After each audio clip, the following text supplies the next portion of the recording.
Normally I'm like the guy running around. I gotta go do that.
No.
You want to stand? Yeah, I got to stand. Hey, you got to stand.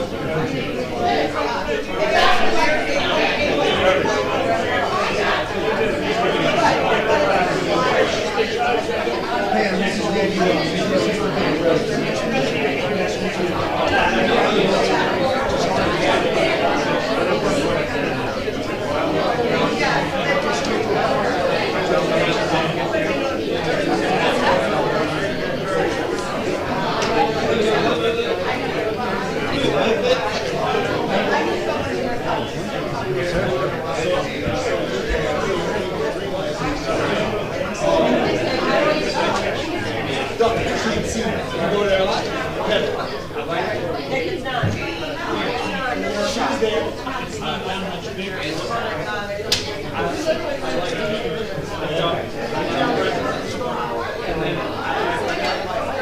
Thank you.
Hi, Erica. I have it all up here, 25 pages. That's still, Yeah, sometimes I do. yeah, still in the works.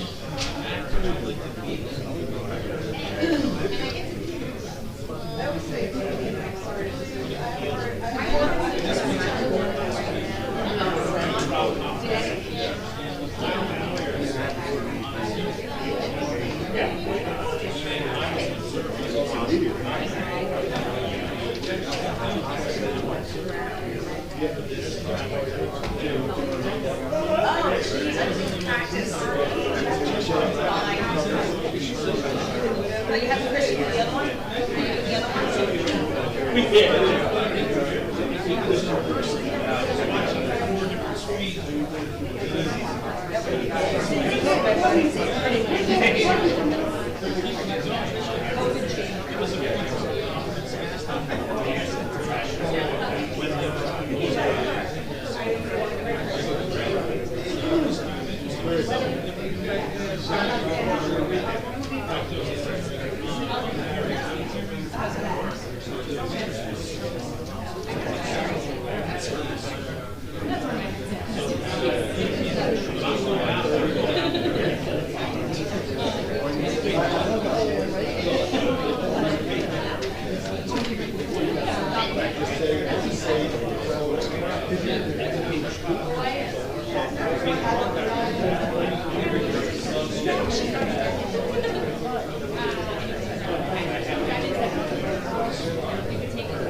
I wish to announce that 48-hour notice is required under the Open Public Meetings Act was emailed to the Asbury Park Press, the Co-Star, and the New Coaster on December the 7th of 2023.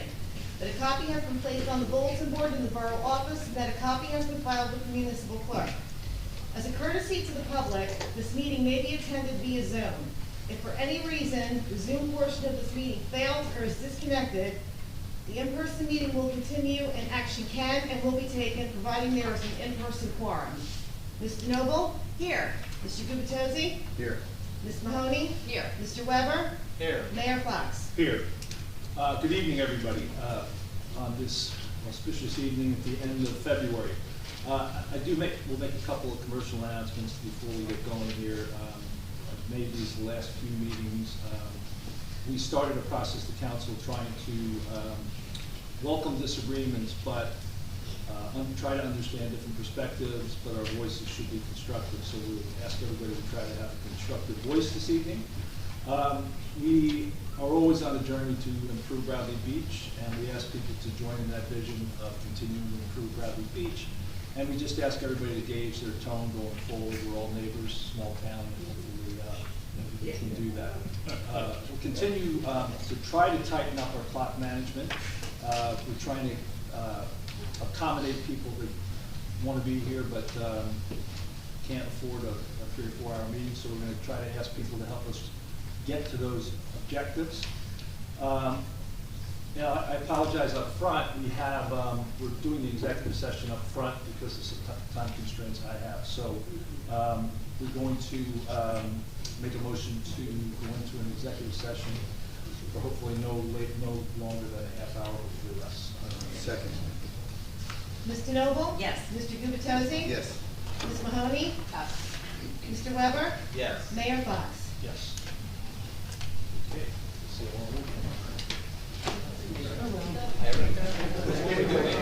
The static is I already starting. can't hold that right now. I'm sorry.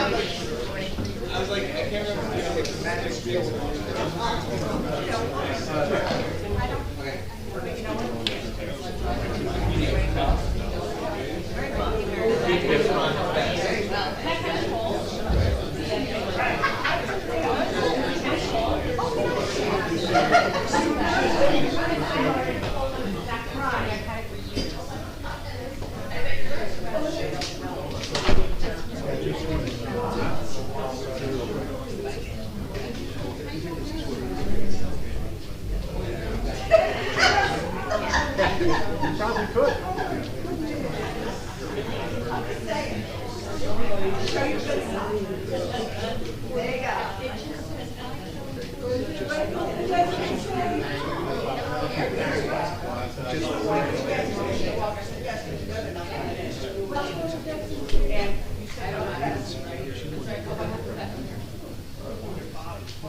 That's what I understand. She's telling me that should happen.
And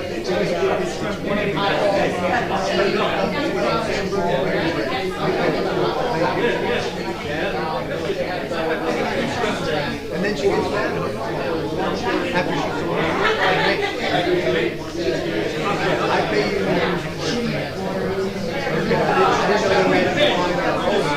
Square now.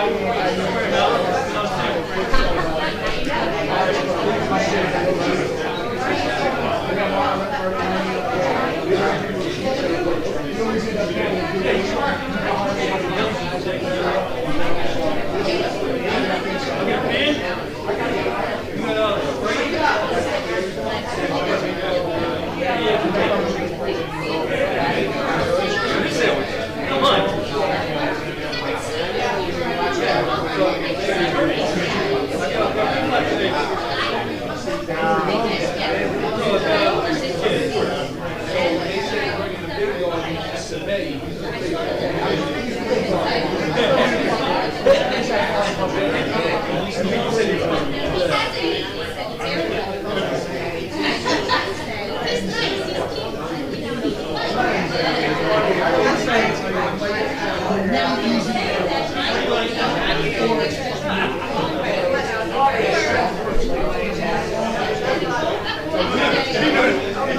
Let me get a pen at the bottom of your notes.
More better, Bill. Hey, thank you. You get a discount on the next training.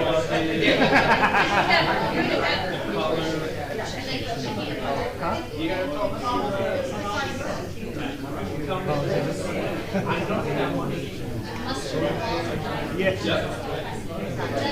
I mean, I gotta say, otherwise Nick's not gonna give me my keys. Yeah, exactly. Yeah, I got your fault corrected. Will you be coming early tomorrow, right? Yeah. Yes. And we got the PBA meetings tomorrow. Yeah, I'm gonna have, it's good because I got, two class ones coming in for interviews. One time to do that. Okay. Oh, good. And then I usually have Chris or whoever's there do the claims view and start a background check. I'm catching up on the website compliance and stuff. We're in compliance. Like Oh, we're doing an upgrade tomorrow. Okay, I've always overseen that ever since I've been on top of all this stuff trying to do. But that's, that again, those are, I can't create a link. Like I can't do what they need to do. I don't know how to, I could probably figure it out, but it would take me probably like 3 days. And that's, we have an IT for that reason, so. And we have a couple weeks for that. I got an email for that D2 security thing. I saw it. So did I. Did we figure out, is it mandatory? No, or is he said he's trying to look into something else. Okay. So as a tax, maybe you want to put something out, Not to, or wait. I'll just touch base with you tomorrow. So he agrees. Well, just to let people know, do it if you want to do it, or don't do it, or do it, or we whatever. have to be compliant with the we have to take cybersecurity training. Not necessarily that one. Right. But I mean, if he wants us to take it for this year, we can. We just got to let people know that it's not a scam. Because we really appreciate I it. specifically asked him, he says, no, it's not mandatory training, but, it's not for me. Looks good. I'm out of a job already. Yeah. No, Chris. Yeah. That's why he wore the black and green. Yeah. Well, so did I. It's my turn. Musical detective. Oh, man. Yeah, it's good because I have like a little series list of stuff that I've been trying to get out of my life. So I'm gonna touch base with you and Chris and figure out what I usually get for May or for March. Yeah, he never got back to me, the prosecutor. So I'm going to try to email copy. I don't know where he's at. I was in his voicemail. It's right through the phone. Yeah, we'll go to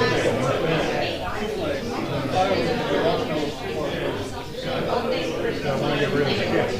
Yeah. Oh my God. Oh my God.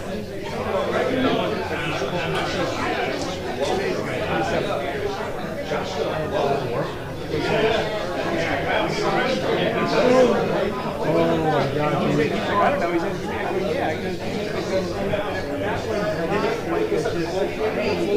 Did you know 5? No, I didn't. I go and asked it was. I go, this time I'm trying to put him on speakerphone. I'm like, yeah. I'm like, that's and you gotta like download the spreadsheet, go through all the boxes.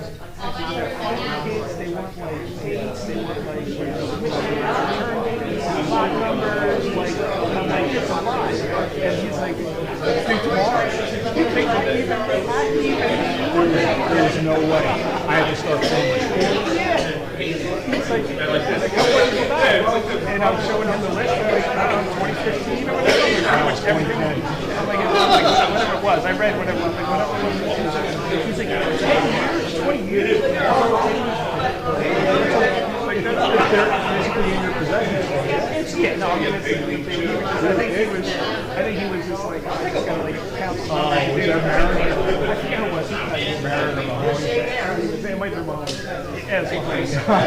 Thanks. It's awesome. He was laughing. He's like, oh my God. I was like, well, that's what we get. I said, everyone's Man.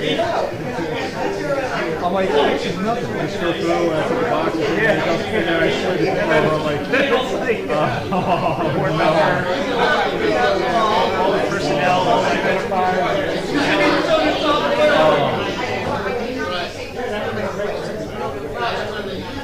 spoke to him just briefly for 2 minutes. And I'm like,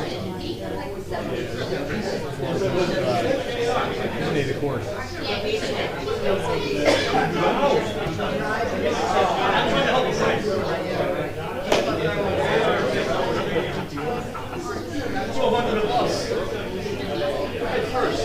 kind of what I anticipated. I had said that if one week was done, it'll be the same people writing more like when I when there's like a church topic or something like that, laying it forward, I'm like, sometimes I'm like, man, it's not going to be like a outside video, it's not going to be like crazy people. Honestly, if it wasn't like it would be literally be like last week's hearing in a week. Me too. Dozen people, 15 people.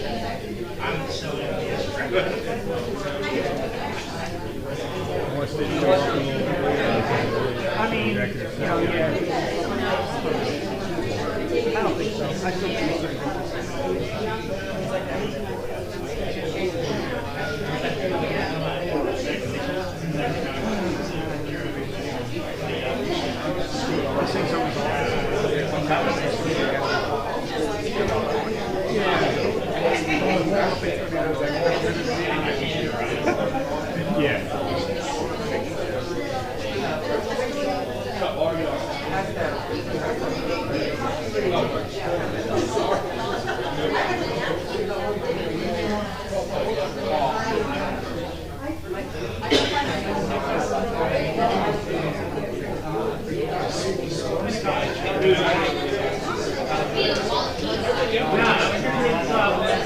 maybe I should have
Did he?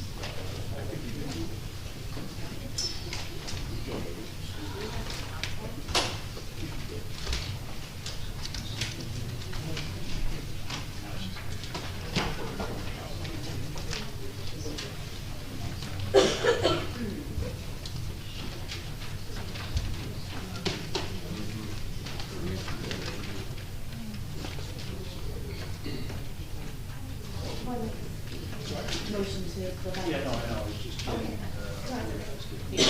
Make a motion to move it back into session. Second. Mr. Noble? Yes. Mr. Gubatose? Yes. Mr. Mahoney? Yes. Mr. Weber? Yes. Mayor Fox? Yes. Okay, we will now go into mayor and council reports. We'll start with Councilman Webb. Welcome, everybody. Welcome to the council regulars, but really welcome to all the newcomers, because there's a lot of new faces, so it's great to see people. I'm going to comment on recent events, and the only thing I'm going to say about those body cam videos is that our police department is more than its chief. As evidenced by the body cam video, our police department has men and women of every rank, from relatively new officers to people that have been doing the job for a very long time, and they do their job every day. They do it under difficult circumstances. The same goes for the department leadership. They do their job every day. The department is more than its chief. I also want to add that the body cam video shows our first aid squad, who are volunteers, who do not get paid, and they are doing their jobs under difficult circumstances. This video shows first responders that have been doing it for decades, alongside trainees essentially that are in high school. They're out there at 11 o'clock at night on a Thursday providing their services to the town as volunteers. Now, there's what happened, and then there's process. And you all know I'm a process guy. If this administration did not contact Monmouth County prosecutor when they should have, that's a problem. And I say, note that I say if. Letting the prosecutor's office do their job was the right thing. That's what we all did. We sat tight while that process unfolded. But it's absolutely unacceptable to me that the Monmouth County prosecutor's office wrapped up their investigation, sent their report to this town over a month ago, and the administration did not share that fact with the council. It's unacceptable that we had 2 meetings right here in this chamber in late January and in the middle of February, and the administration had this report and they didn't say anything. Now we're told that the rest of the council is going to get a redacted report, a redacted version of the report, and again, on some level, I find that unacceptable. And unfortunately, you know, when there's distractions like this, there are things that are not getting done in this town. For example, we have a DPW contract that needs to be negotiated and finalized, like job 1. There's a list I could go through. So that's all I'm going to say on recent events. The rest of this is going to be like a regular council report, where the Fletcher Lake Commission did not meet in February, so I don't have a report for you there. Although they still want a sign about not feeding the waterfowl. Can we have a round of applause for the police force, just before you go?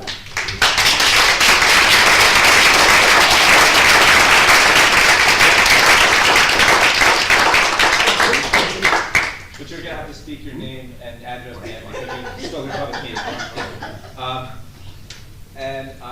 The Shade Tree Commission, I'm sure Council President DeNoble is going to have a good report on the Shade Tree Commission. So I'll leave it for that. We had no meeting. Okay, good. Because I knew I was plenty of stuff to cover, so.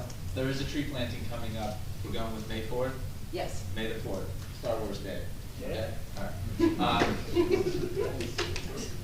And fire and first aid reports, they're going to be on a monthly basis starting in March. So that's essentially my council report. I do want to say that the BBBCA event at UBA's was great. It was great to see our fire department members, first aid members, police department members, all in the same room, having a good time. There was no disaster. They weren't all in the same place because something terrible happened. And it was good to just sort of be there with everybody. So it was a great BBBCA event. It was a great idea. I hope they do it every year.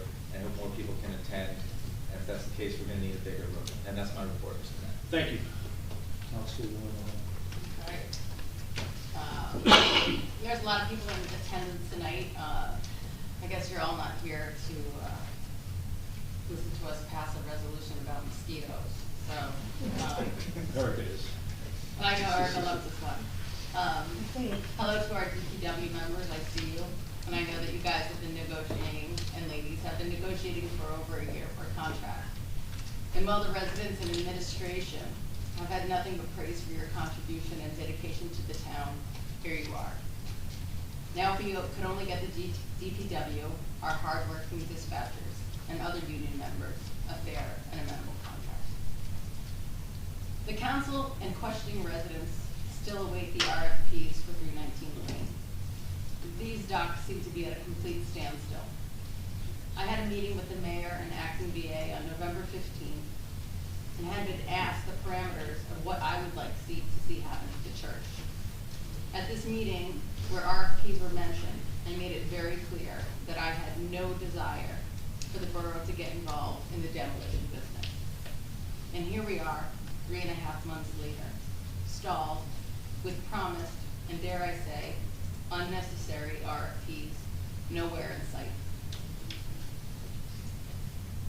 With regard to the incident on Main Street, as Councilman Weber said, yes, our police department is made up of more than the chief. It's made up of great men and women of the police department. But this administration is made up of more than the mayor and the BA. It's made up of the men and women on this council.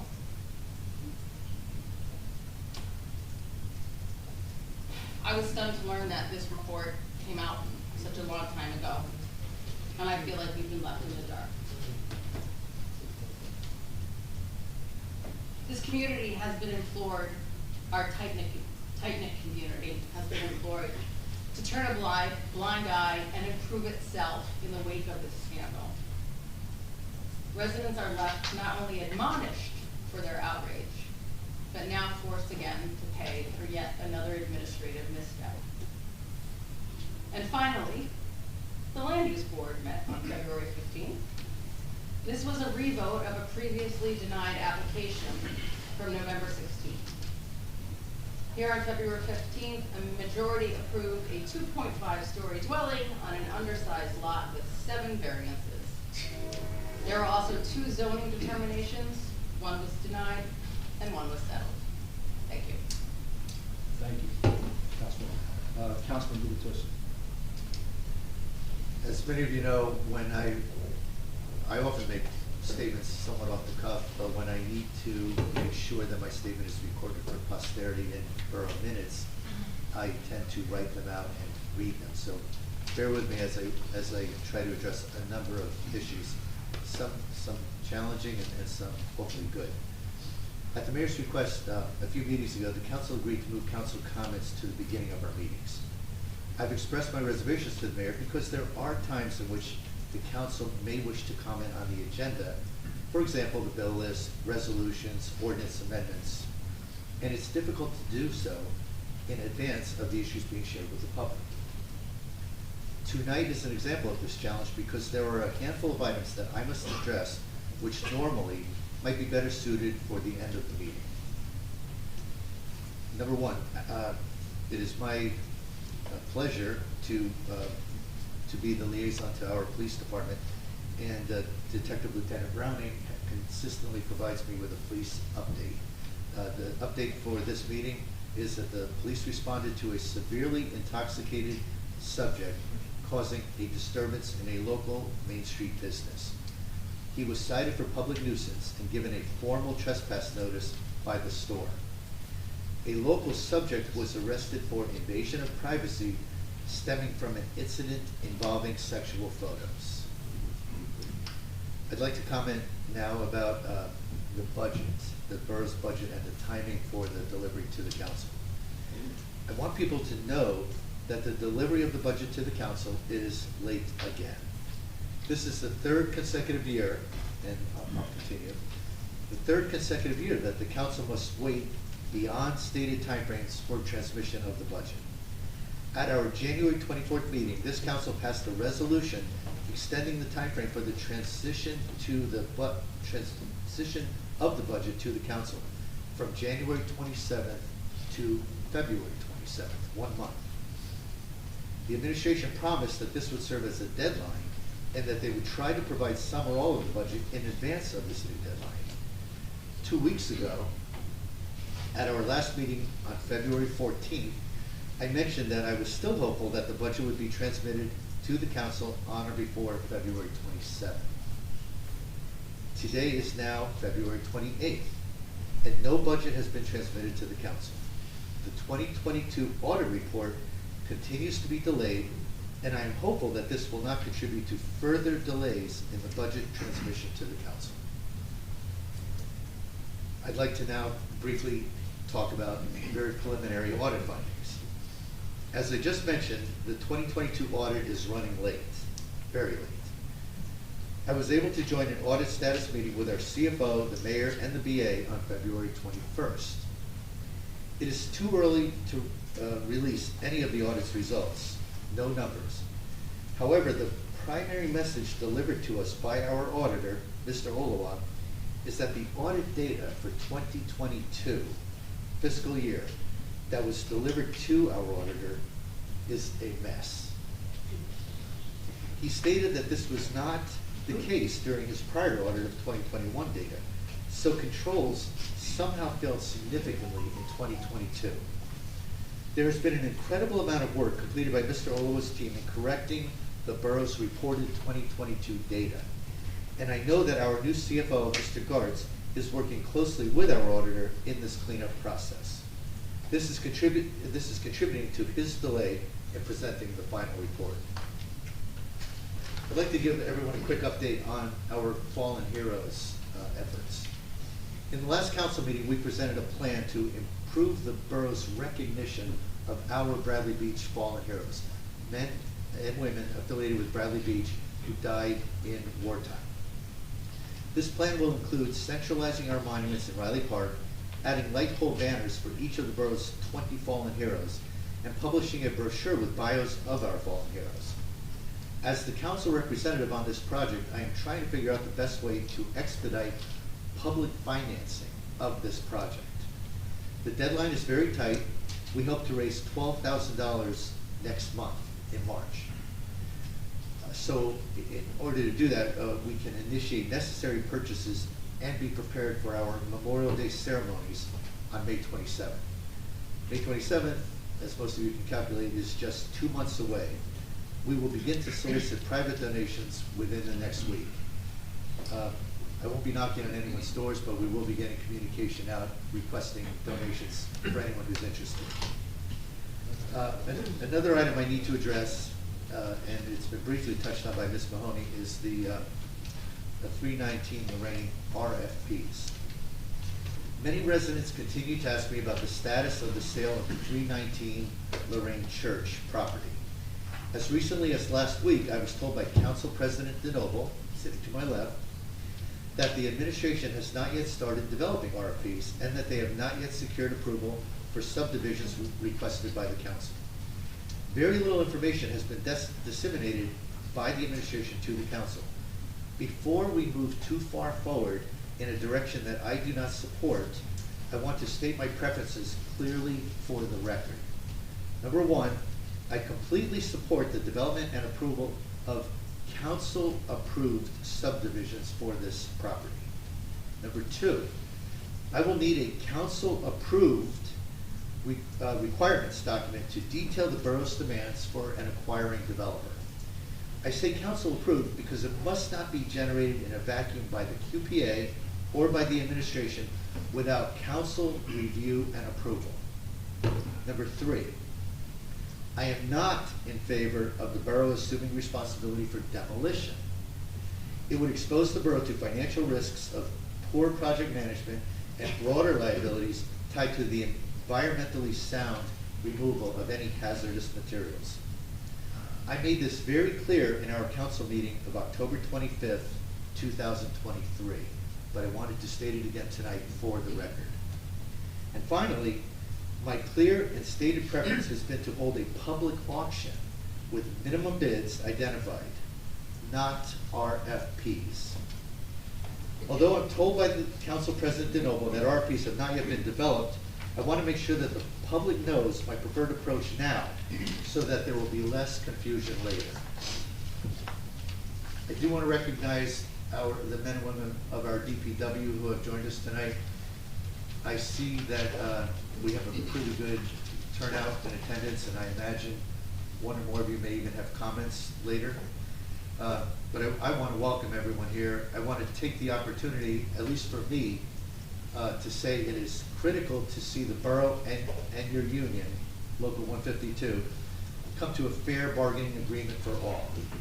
I know very little about the process today, but I can say that it is taking far too long to resolve.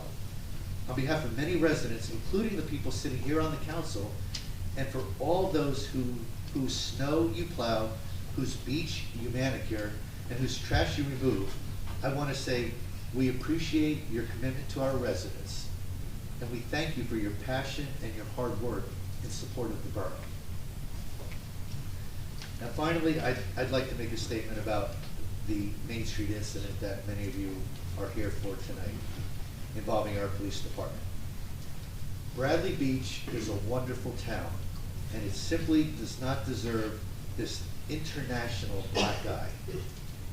We need to replace raw emotions and anger with logic and cooperation. The people I have the greatest respect for are the brave men and women in our Bradley Beach Police Department. They continue to do their jobs, protect the public, put their lives at risk, all while surrounded by this intense media scrutiny. It's unfortunate that Mayor Fox has kept this investigation shielded from our borough attorney, Mr. Cannon, and from the borough council. I believe the mayor acted illegally in doing so, ignoring our ordinances that authorize council involvement in any police investigation. I don't understand the mayor's motives, although I will say that in our executive session he did share them for the first time. But his unilateral actions have only contributed to this media frenzy. And finally, given Mayor Fox's total disregard for the authority of this council, I'd like to make a motion for a vote of no confidence in our mayor's ability to perform his duties. Is there a second? Second. Mr. Noble? Yes. Mr. Gubatose? Yes. Ms. Mahoney? Yes. Mr. Weber? Yes. Mayor Fox? No.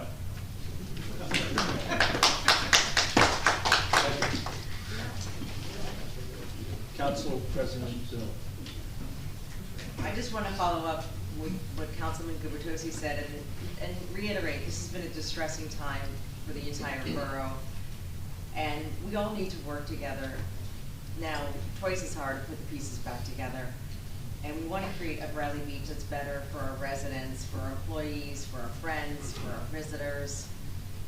And I'm up to that challenge, along with the support of my fellow council members. And I hope that the healing process can begin, and our police department can now successfully move forward under new leadership. How about some good news? The Board of Ed had a meeting February 20th, and they had the recipients of the second marking period high honor roll, which included Molly Flynn, Calvin Barron, Anna Marie Demestrian, Brian Hoff, Kaylee Kremen, Dean Lola, Nora Weber, John Weber's daughter, Jean-Pierre Arias Alpate, and Jordan De Jesus. Congratulations.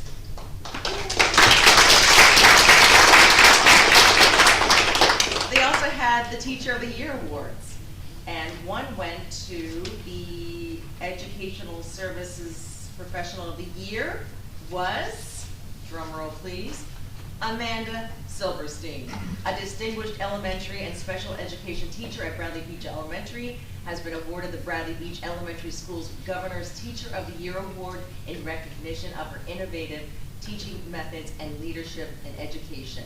Also, Donna Taylor, serving as a paraprofessional in Bradley Beach Elementary for 5 years, was selected as Bradley Beach's Educational Services Professional of the Year due to her ability to implement individualized education plans with precision and care. Her efforts have greatly enhanced the academic performance and emotional well-being of the students, as well as creating a supportive and inclusive school environment. Congratulations to both of them. And I want to add, the recently created Bradley Beach Education Foundation is excited to announce their very first high school scholarship To apply, you must be a graduating high school senior who graduated from Bradley Beach Elementary School and is a current resident of the borough. The application can be found on the foundation's website at www.bradleybeachedfund.org, or you can pick up a copy at the Bradley Beach Library. Also, mark your calendar. The PTA is having their gift auction luncheon April 14th at 3 p.m. at the Ascension Center of St. Teresa's. We did not have a shade tree meeting, but the planting is coming up. And just real quick with tourism, the 6th annual Bradley Beach Shamrock Hunt runs from March 11th to March 17th. Find a golden painted rock around town, email the tourism director, and you'll win a prize from one of the Bradley Beach's awesome businesses. The rocks can be found anywhere, the beachfront, Main Street, by the lake, side streets, you name it. The Tourism Commission wants you to make a day out of your searching for, by grabbing a coffee, lunch or breakfast, or just stopping in any of the shops to see what's new. And also on April 21st, Sunday, from 11 to 4, the 4th annual Earth Day Festival and Green Fair will be held in Riley Park. And the summer is shaping up nicely with events on the beachfront and Riley Park. And one more note. The Women's History Month celebration is honoring our very own tourism director, Amy Hall, for outstanding community leadership. It will be celebrated at Pollard Gallery in Asbury Park on March 14th at 6:30. It'll be hosted by Assemblywomen Donlin and Peter Paul and Senator Vin Gopal. Congratulations, Amy Hall.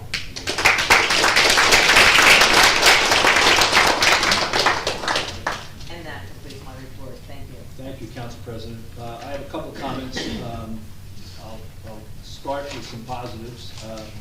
First, we have completed the Phase 1 reoccupancy of the Biazzi building. I think everybody's seeing the building as better than ever. We have community development, Meals on Wheels, and our senior club, which actually had a meeting there today. We are continuing to work with the Historical Society on plans, both interim and long-term. Relative to the library and recreation, I'd ask you to check the website for them. The other big news that I really want to cover before I'll comment on some of the comments relative to the incident on Main Street, I guess we're going to call it. One of the key objectives we had in 2023 was around infrastructure. And that objective was around continued improvements to the beachfront, including a coastal resilience assessment with a view towards extending our bulkhead south.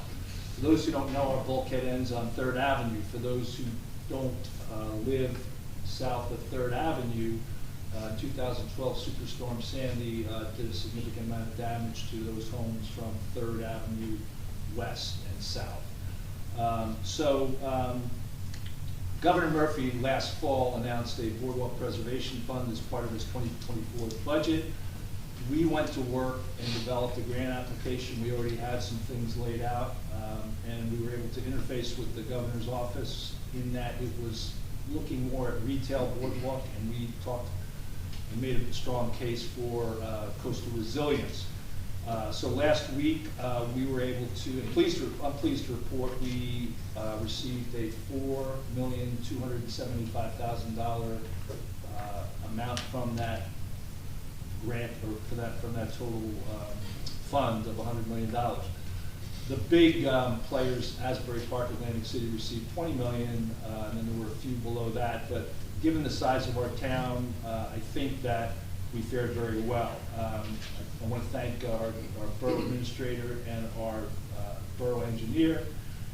They put a lot of work into this, and I think you'll see the renderings around coming up, but we got a lot of work to do now. So we're very happy about that. So I'll address maybe in more detail that I shared with the council earlier this week on this process that we went through. And I'll just kind of read it because I also want to get it to the record. So I'll start with, I was first made aware of the November 9th incident the morning of November 10th. I was made aware of that by Chief Guido. He met with me, described the incident, and stated that Lieutenant Browning was involved in the internal investigation, and that the Monmouth County Prosecutor's Office would be involved because it dealt with the chief or head of a police group. A week later, I met with the assistant prosecutor, two of her associates, and the business administrator to review the incident. That's the first opportunity I had to review the video. The assistant prosecutor recommended that the chief take vacation time until the investigation was completed, that she thought would be done in December, which it wasn't. We made the decision to go the route of administrative leave. And why did we do that? Well, we thought it was more appropriate in that administrative leave basically says you're not performing any police duties. Vacation, accrued vacation time, you're still a part of the department and can operate within the department. Administrative leaves more stringent and more defined. So at the time, and I still believe the case, the assistant prosecutor appreciated the action we would take. I met with Chief Guida that afternoon and communicated that direction. I also sent an email to the council letting them know that this was taking place that day. And I'll say I am grateful to the prosecutor's office for their professionalism and the experience that guided the investigation. So again, I thought we'd receive this report in mid-December. It wasn't delivered until the latter part of January. That report, it's called the Summary and Conclusions Report, is from there, a series of meetings ensued. So a report doesn't mean you're done. A report means, okay, this is the findings, this is the conclusions. From there, there were a number of phone calls or a number of meetings with the prosecutor's office, with our labor attorney, with our police captain, with Chief Guida and his counsel, the borough administrator, myself. There are a number of steps that were taken to get to ensure that is this conclusion appropriate and are we all aligned. So we came to that conclusion just recently. The conclusion section of the prosecutor's report as it relates to disciplinary action, basically, I'll read it because it will be out shortly. Pursuant to section 5.1.8 of the IAPP, this office may make a disciplinary recommendation with respect to the above findings. In our investigating the Chief Guida, it is our understanding, that Chief Guida will be retiring March 1st, 2024, and they'll be using accumulated leave time through this date of retirement. Given these circumstances, which presupposes that Chief Guida does not return to Bradley Beach Police Department in any capacity, we do not make a disciplinary recommendation. So that I won't go into the whole report, but I will say that the chief is retiring as of March 1st, this Friday.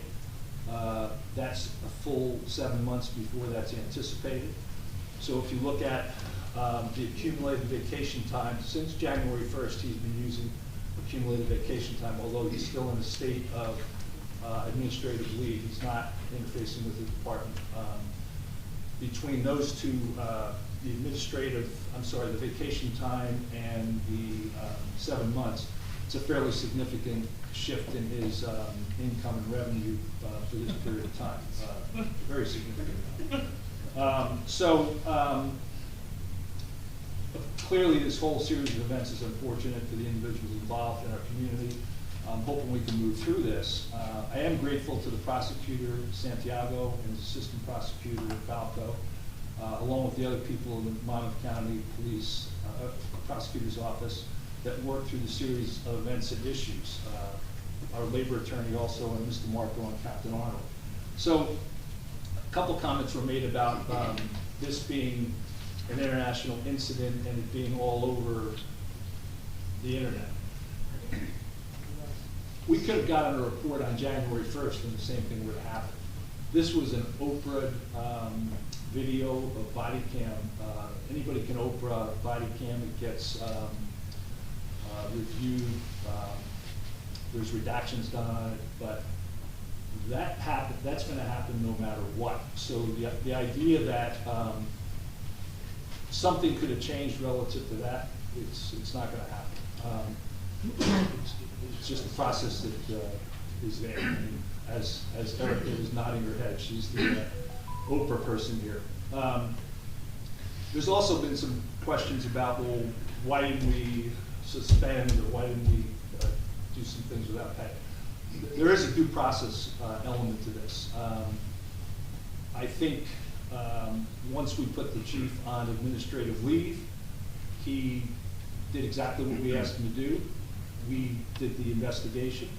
I will say that this is my first investigation in an area like this, and we took the lead of the Monmouth County's prosecutor's office, as we should have. Anytime it's a investigation of a police chief or a head of a police group, they take the lead, and they took the lead from basically end to end, which I do very much appreciate. So this idea that this was concluded a month ago and we've been just sitting on this is not the case. We've just concluded, and last week, actually, in the middle of the week, the conversation began and initiated by the prosecutor's office about what would be released and how it would be released, whether it's a full report or redacted report. And that, we actually just received a memo from the prosecutor probably 2 hours ago, defining that and delineating that a little bit better. So, you know, that conversation took place middle of last week to the end of this week, end of last week. The information I got, and again, the confidentiality of this, even in the memo we just got from the prosecutor, really stresses confidentiality and not discerning any of these reports. For obvious reasons, there's people saying in the report that they don't want to have being questioned or to go any further with. So that's where it is. I know everybody's emotional about this. I can understand it. I'm not happy about it either. Do I think we took the right steps in a timely manner? I think we did. People might not agree with that or might not like it, but I appreciate the fact that Lieutenant Browning, I think the night of and then the next day, took the action that you're designated to take and did it appropriately and did his duty, and I very much appreciate that.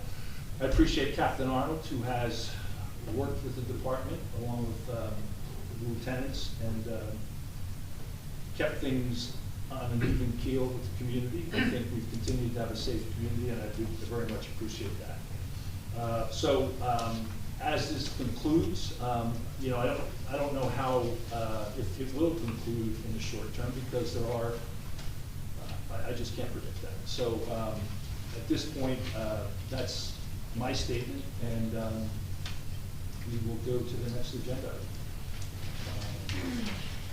which is presentations and bids. We have no presentations, but we do have 2 proclamations, and I'll start with Councilwoman Mahoney, if you could read appropriately one of those proclamations. I can do that.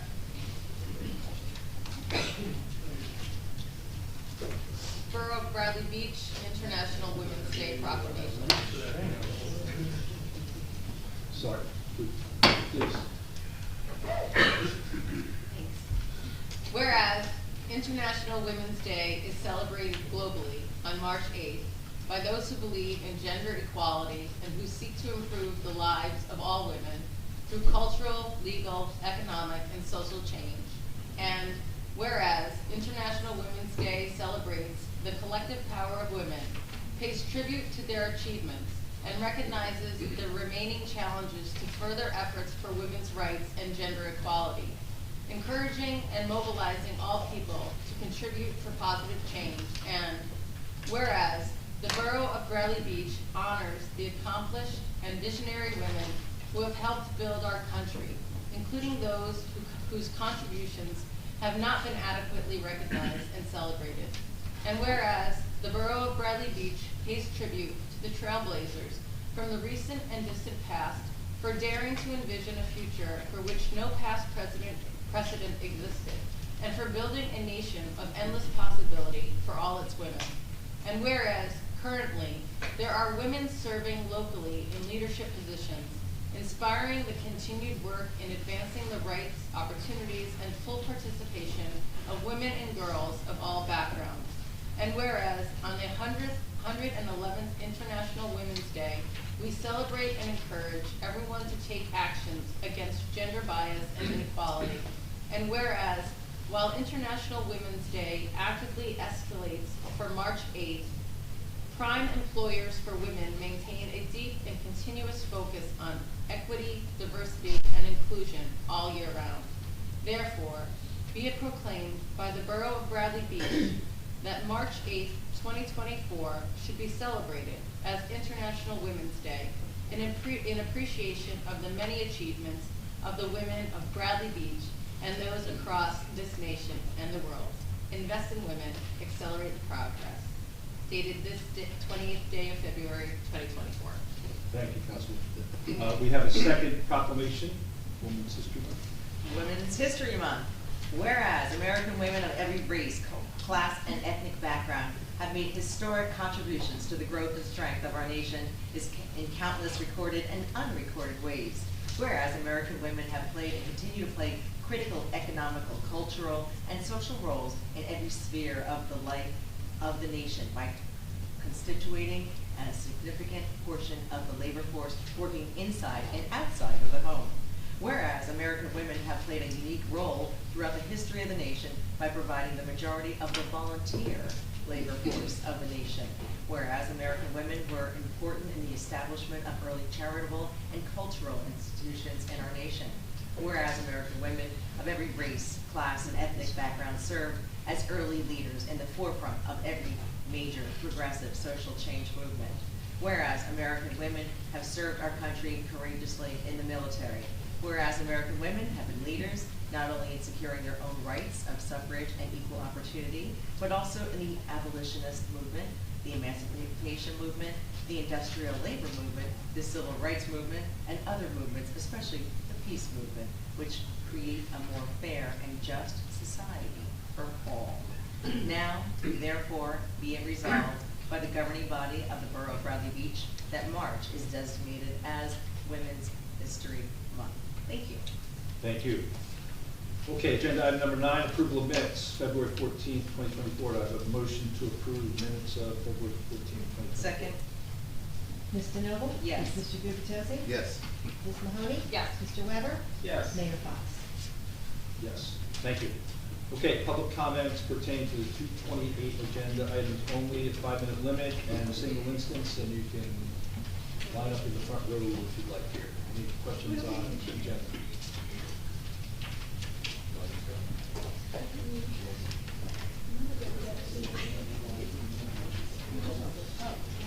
No questions on agenda?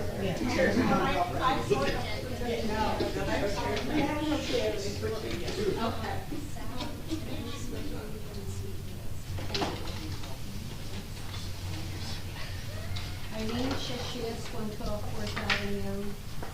Before I begin, I want to apologize to John Weber for not being recognized by the mayor, for not giving me the credit that you duly deserve for the boardwalk renovation. And I would urge everyone to go into Bradley Beach community and read John Weber's explanation of what he personally has done to get that program, that project going.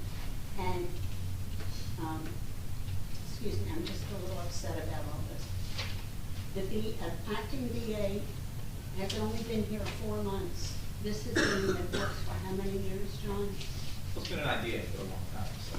2017. You can't say I lifted a finger. But I want to, I asked somebody who, I remember when I first met you, you talked about this as one of your goals for our town, and it was finally achieved. And I know you spoke about it quite frequently, and I find it very upsetting that the mayor could not give you any type of public credit. Okay, now my question to you is about the bill list. Does this bill list represent the full month bills? Not necessarily. But it's for the month of February, because as we all know, I like to look at the bill list, and I'm very familiar with the bill list. And this bill list was 25 pages, which is a normal 2-week bill list. When we have bill lists, every 2 weeks normally, this is the first time we're getting for a monthly. This is basically an incomplete bill list. There are no mentions of any medical payments for Medicare, vision payments, no bills from Mr. Cannon's office, no T&M postings. I mean, these are regular, these T&M. We're not working with TNA. There is vision on here. One, but where is the long list of Medicare payments for retirees? That's been on there regularly. All right, I'm making that a point. This, I would have expected a 50-page bill list for it to be for the month of February. Okay, let me get back to the bill list. And this is all about driving Miss Daisy. On page 8, there is a bill for $3,500 for Concept Professional Systems sound videos. And it came from the account of At the Beach. Page 14, Monmouth University, a video shoot driving Miss Daisy coming out of the account of Arts at the Beach for $1,600. Page 15, there was a payment to Nora Monahan for signed promotional materials for $350. The total bill for that event was $6,193.75. Now, my question is the Art at the Beach a different budget line item than the Arts Council? It's the same. Pardon me? It's the Arts Council. Are there two accounts or one? I think there's one account, is that correct? Could you please clarify that for me? I can double check, but I believe there's one sub-account for. Well, They have a budget, they have an annual budget. And what is their annual budget? I think it's $15,000. Okay. Was there an admission fee to attend the play? No, there never is. Okay. Were the actors paid or were they volunteers? They're paid, but it's, I would call it, I don't want to say it's marginal, but it's not a significant amount. Do you know how many actors were on it? There were 2, 3. Right, okay. Well, I know from King Lear, the payment is generally $350 to $450. I mean, if it's comparable. So that's probably, yeah, I don't want to minimize but it's not thousands of dollars. Okay. No actors' names appeared on this bill list, so therefore these bills will be coming forward.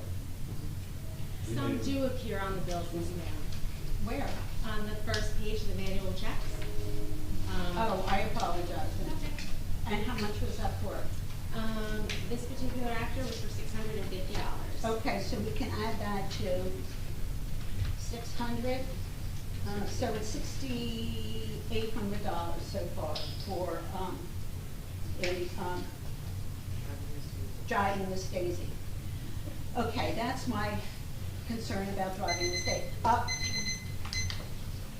Jersey Shore. Oh, okay, well then I'm going to give you my list. You can actually email and ask questions. Well, I'm going to give you a copy of it now.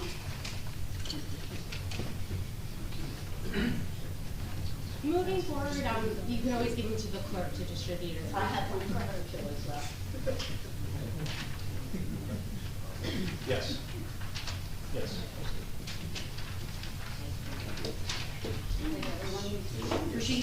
I'm going to wait for her. Go ahead, let's start. You can start. I need your phones up here when you're. Susan's going to walk in front of you. Very good. Fine. Yep. Brigitte McGuire, 610 Brindley Ave. I am frankly pissed off that we've had meetings here and we've had residents stand up here and ask questions about this investigation that was going on. This is, you have questions about the agenda. Council comments are on the agenda, and this came up during council comments. So, and you know what? It was pretty obvious that that's what was spoken about in executive session, which was also on the agenda. It's not on the agenda, I'm sorry. It is on the agenda. It is. So,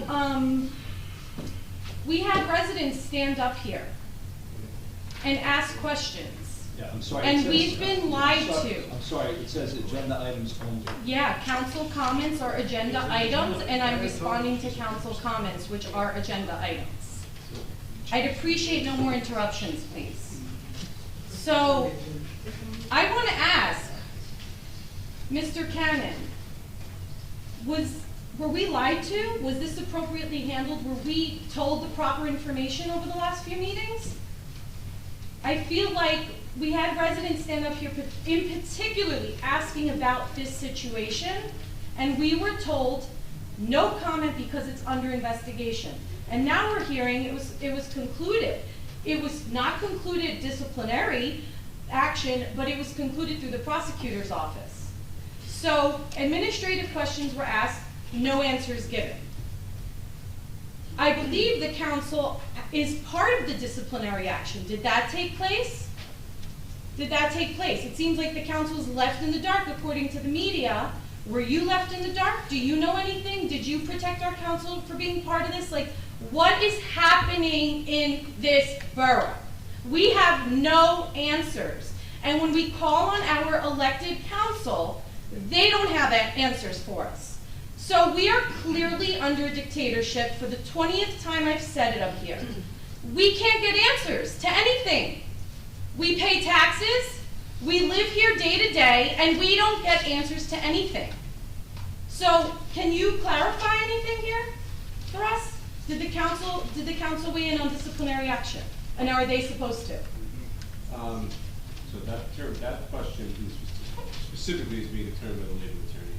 As to you coming up here and asking what's going on with the investigation every time, I did tell you last time that we didn't have any information. I did not. I was not aware that we had received the report in January at that time. I was not aware. As borough attorney, are you supposed to get that? Like, is that proper protocol? I believe so, and the mayor and I have discussed that. So now our own borough attorney who's supposed to protect this borough is left in the dark, is that right? You were left in the dark for this too, with the council? The person handling it was the labor attorney. Yeah, okay. The labor attorney was handling it. Oh, the labor attorney who has stalled my case in court, which has been 3 weeks now since the court told me it was supposed to be done. Okay. So the labor attorney is not our borough attorney, correct? So I would imagine, okay, if the labor attorney weighs in on this, it should be along with our borough attorney to protect this town from the 20,000 lawsuits we constantly have. Like, what is happening? Mayor, you have built an alliance. You have Meredith, you have Kim, you have Greg Fehrenbach, a volunteer BA. While we're still paying a full-time BA salary, doing your developer deals here. Like, where's the church RFPs? Take your tone down, please. Sorry, where are the church RFPs? So another thing that was discussed during council comments, we have asked repeatedly for church RFPs, and now we're hearing there's still nothing. Nothing. Campaign season, you seem to be really anxious about the church. Right? We paid a lot of money to have a survey for $10 million spent on the church.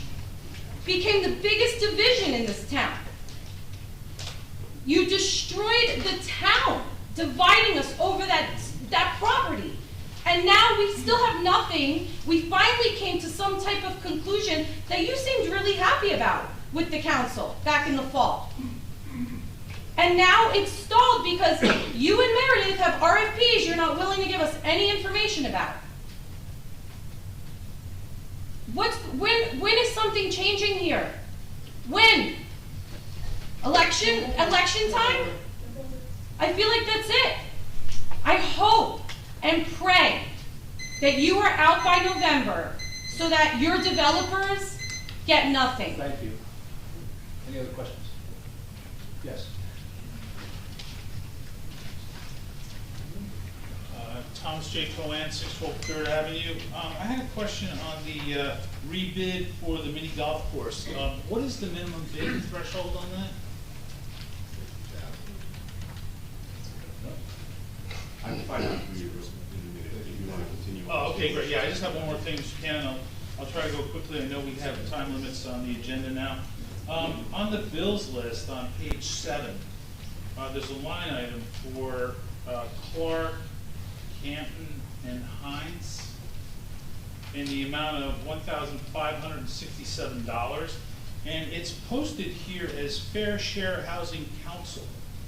Correct, so as discussed in previous meetings, they're our special master, so that's the sub-account name for Fair Share Housing. They're an architectural firm. Correct, but they're the special master They're the for the special Fair master, Share. so, okay, thank you. I just wanted to confirm, so Ron Cachero from the Wiener Law Group is still our Fair Share Housing attorney? Attorney, correct. Great, okay, thank you very much. Mr. Cohen? Yes, sir. The minimum bid is $50,000. The last rent in the expiring use was $47,702. Great, is That's the all we can get. proposal a 5-year or a 10-year lease? 10 years. 10 year? Thank you, Mr. Kent, appreciate it. Yes.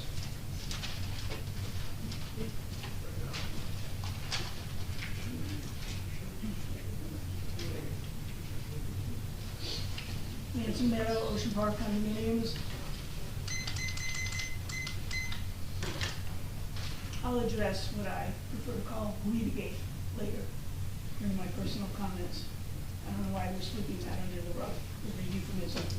But I would like to look at page 22 of the bill list, where we're spending shy, I don't want to exaggerate, a little less than $7,000 on those calendars that have more incorrect information than I can imagine. Because here's another one. Now, it's not daylight savings time. I'm very sensitive about S's, as everyone here knows. It is daylight saving time. So once again, wrong information, sloppy work, and we all know where that emanates from. In addition, when I come up here repeatedly and say, you are the stewards of our money, $7,000 on that? Really? Couldn't we save it and use it for something else? Like legal fees? And then right under it, $333 a month for that horrendous website. Really? Why are we paying for it? Why can't we leave our old website back and just correct the information that was on it? You do not steward our money, and when are you going to start? And then if you look at the bill list, so here's the bookkeeper and me, Mr. Gubitosi. Maybe you will understand where my brain is at, or maybe not. So it lists bills. How do I know they're being paid? Who signs for them? Who prints them? And who does the bank reconciliations? Unfortunately, this administration has promoted distrust. And I quite honestly do not have any faith that these bills are paid in the way they're supposed to be, that all bills are paid in the correct manner. There are certain bills you chose not to approve. I wonder, are they still hanging out there, or did they just kind of get slipped through? Because again, there is no trust. And I beg the four council people to do what they can, because we cannot obviously have procedures. We're not capable of that. And I say it at every meeting, legislate, legislate, legislate. As it should be that the people that are employed by this borough and or get stipends from this borough are announced at the beginning of every meeting for the people here and the people on Zoom. But how many years did it take me that I have to say that? And you all know that I'm the squeaky wheel, and eventually you realize that what I say is a little bit of common sense and a little bit of respect. And this should have nothing to do with the abundance of lawsuits that are going on. You can still legislate. And why is it a secret as to who is here? Why is it a secret to all the legal representatives that are here right now? Why can't the Zoom people know all of this? It's just goes on and on and on. And I guess I could ask a few other bill questions if you want to give them to me. But I'm just exhausted by the bill list, by the lack of accountability, by the waste of spending. Why you think you have the right to spend this is beyond me. And if I were you, like I tell Public Works, go on strike, stop approving bill lists. Thank you. Yes. Good evening, Linda Duffy, 312 Brindley. I have two questions on the bill list. The first one occurs on page 15.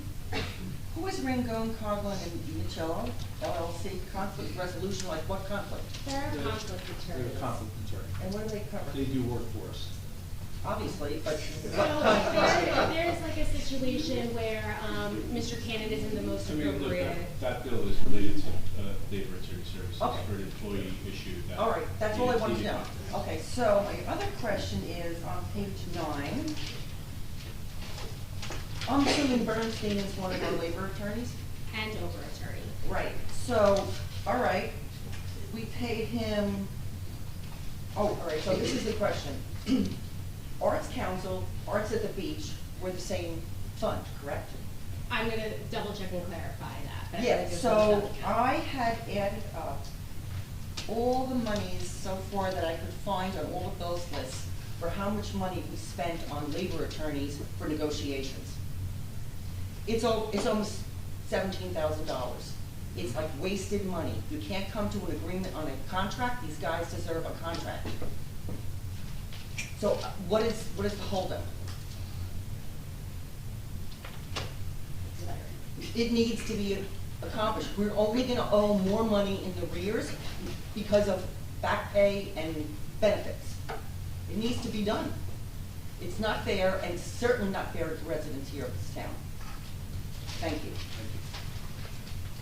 Okay, any other questions? Any on the board? Okay, we'll go to the next agenda item, which is the. Nancy, if other people from other screens have questions to ask, it'll automatically get transferred to the first one.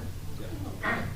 So there's no ordinances for tonight, there's no communications in tonight's agenda. We have a few resolutions. First resolution is a consent agenda, which is 3 items, which is the bill list for February 28th, 2024. That's 2024-50. 2024-51 is approval of 50/50 on premises raffle license for the Friends of the Bradley Beach Library for Sunday, April 28th, 2024, from 2 p.m. to 4 p.m. Make a motion to approve the 50/50 on premise raffle. Second. Ms. DeNoble? Yes. Mr. Gubatose? Yes. Ms. Mahoney? Yes. Mr. Weber? Yes. Mayor Fox? Yes. And then, oh, I'm sorry, this should be part of the consent agenda, we should just got all 3 in there, yes, 3 in there. So we just approved the consent agenda. No, we just approved that one, because that's what was read. Yeah, so we should. Yeah, motion to approve the Yeah, consent somebody agenda. jumped in and, yes. So it's the bill list, the 50/50, and then the approval of the Correct. advertising bid. So make a motion to approve the entire consent agenda. Second. Ms. DeNoble? Yes. Mr. Gubatose? Yes. Ms. Mahoney? Yes. Mr. Weber? Yes. Mayor Fox? Yes. Thank you. Now we go to individual resolutions, 2024-53. This is the Eric Costas Memorial Resolution. Authorizes the County of Monmouth Mosquito Control Division to conduct aerial mosquito control operations within the borough of Bradley Beach. Make a motion to approve 2024. Private joke, everybody, sorry. Second. Ms. DeNoble? Yes. Mr. Gubatose? This is one of my favorite resolutions as well, and I will vote yes. Ms. Mahoney? Yes. Mr. Weber? I just have to comment, just so people don't think that they're just willy-nilly spraying pesticides out of the air. This is, we're authorizing them in case there is a problem, they don't have to wait for us to, so we do it now before mosquito season, so I'll vote yes. Thank you, I was waiting for someone to do that. Mayor Fox? Yes. I'm gonna make a motion to table 2024-54, which is the approval to apply for a grant from New Jersey Department of Community Affairs for approximately $100,000 for improvement to the Bradley Beach Recreation Center. The reason I'm asking to table that is the time frame of submitting that grant was extended, and it gives us a little bit more time to refine the grant. So I'll make a motion to table 2024-54. Mr. Mayor, just a question on this. If we were to approve it tonight, can does that matter if we still have extended time? So I think this is a little bit of my nervousness, because if the grant were to change, the parameters between now and April 16th, then I would want to do another resolution so that you guys actually knew what you were approving. So this is out of an abundance of caution. Thank you. I'll second. Oh, sorry, John. You can second. Second. Ms. DeNoble? Yes. Mr. Gubatose? Yes. Ms. Mahoney? Yes. Mr. Weber? Yes. Mayor Fox? Yes. Okay, we'll go to, there are no announcements, so we'll go to public comments by minute limit and single instance to. Why don't you go first? Yes, sir. How you doing? Good evening, Mayor, Board. My name is Daniel Ross. I serve as the Executive Assistant to the President of the United Food and Commercial Workers, Local 152.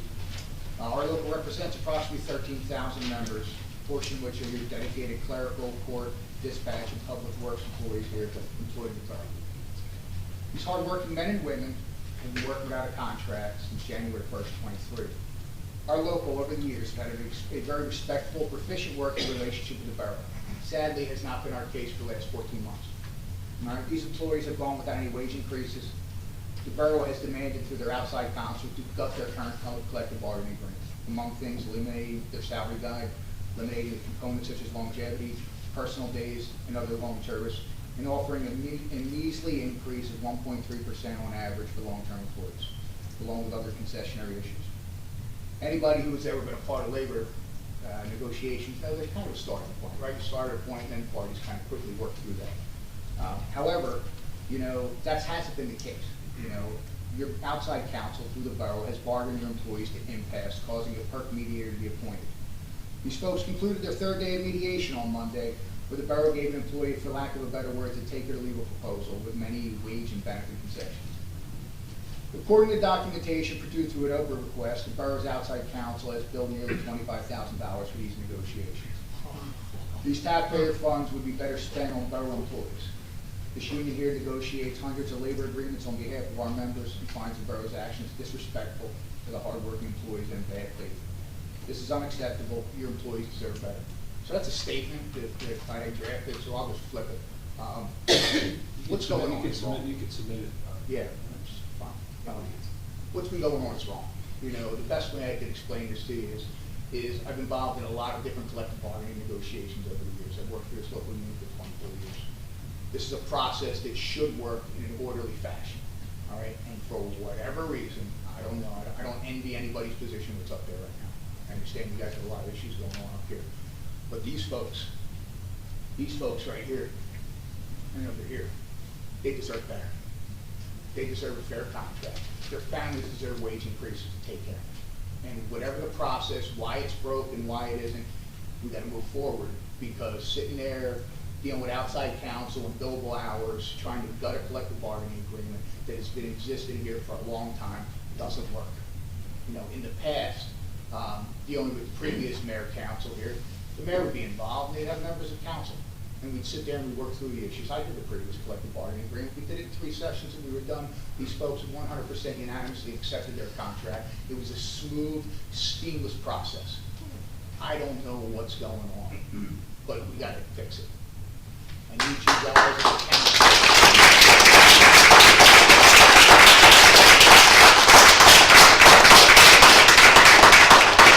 You guys have to help. I have a question. Yes. Who are you negotiating with? So at the table has been Bernstein, I hate to use the name, we have the outside counsel. And there's some gentleman, I forget, there's a Switzerland. You guys, for whatever reason, you guys can switch it a whole lot right now. But none of you guys have been involved. No. You guys have had a lot of, there was a female there last time, right? Yes. That would be me. I'm sorry, I apologize, ma'am. I haven't been there. I came to the first session. Was Greg I came to the first session, I Greg was Fairmont, are you embarrassed. saying? He was before that, he's still there. Okay, and, I came to the first Before that was, session. Kim. okay, Started with Kim. and who's from the council has been there? Nobody. I'm sorry. Nobody on the council. Just shouting. No, that's all right. It's hard. Yeah, so nobody on the council's been here. Now, I'll be honest, I came to the first session and helped and assisted. And the first session we showed up there was 6 pages of concessionary proposals put across the table, and I laughed at it. This is ridiculous. What can we do to help? We need you guys to get involved. We need you to talk to the mayor. We need to get to the table. These folks did not come in asking for anything crazy. You guys all know what your police department done. All these people want to do is be treated with respect. They want to maintain what they have, and they want to get fair, respectful wage increases. It's what they deserve. They work hard.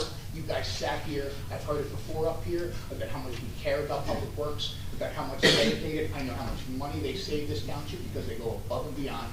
We need your help. We need your support. Thank you. Thank you.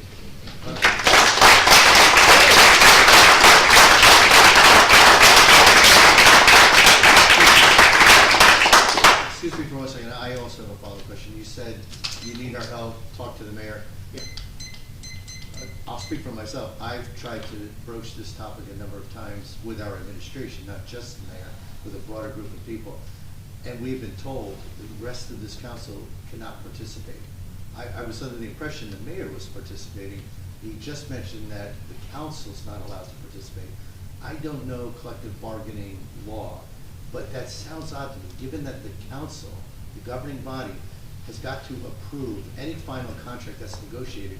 Why would we not, we the council, at least 1 or 2 representatives from the council, why would we not be allowed to participate in that process? I could tell you. I could tell you this much. I've done any public sector negotiation I've done in the back. It's always been somebody from mayor or council or something sitting down at the table. My understanding is the last contract that was done, Dave Brown did. Yes, sir.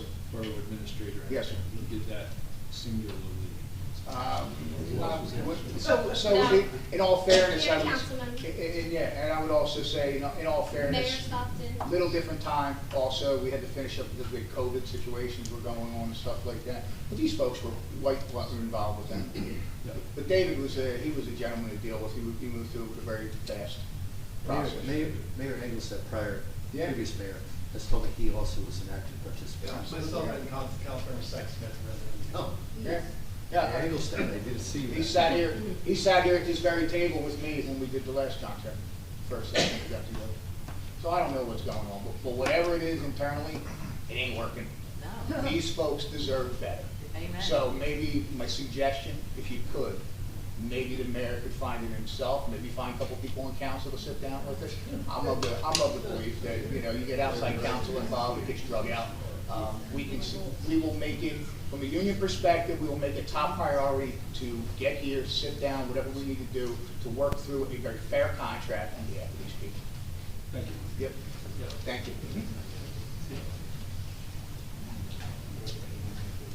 In case you don't know me, my name, sorry, you were that same name, sorry, go ahead.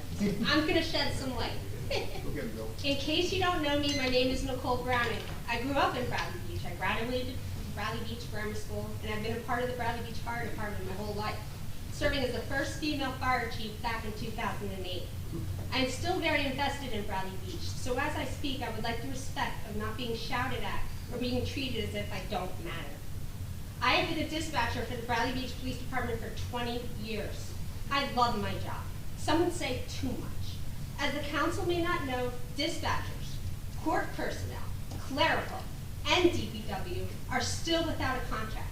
Out of 12 meetings, the mayor's appointed team has offered nothing.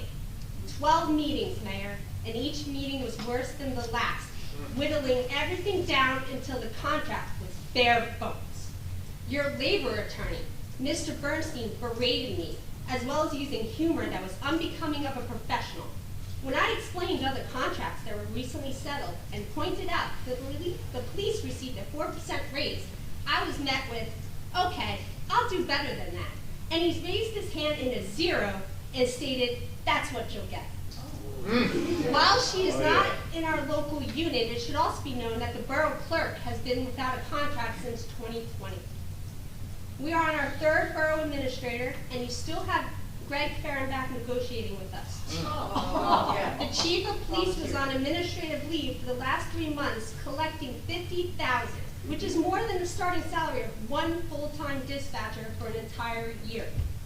For just another $10,000, you could have paid the yearly salary of 2 full-time dispatchers.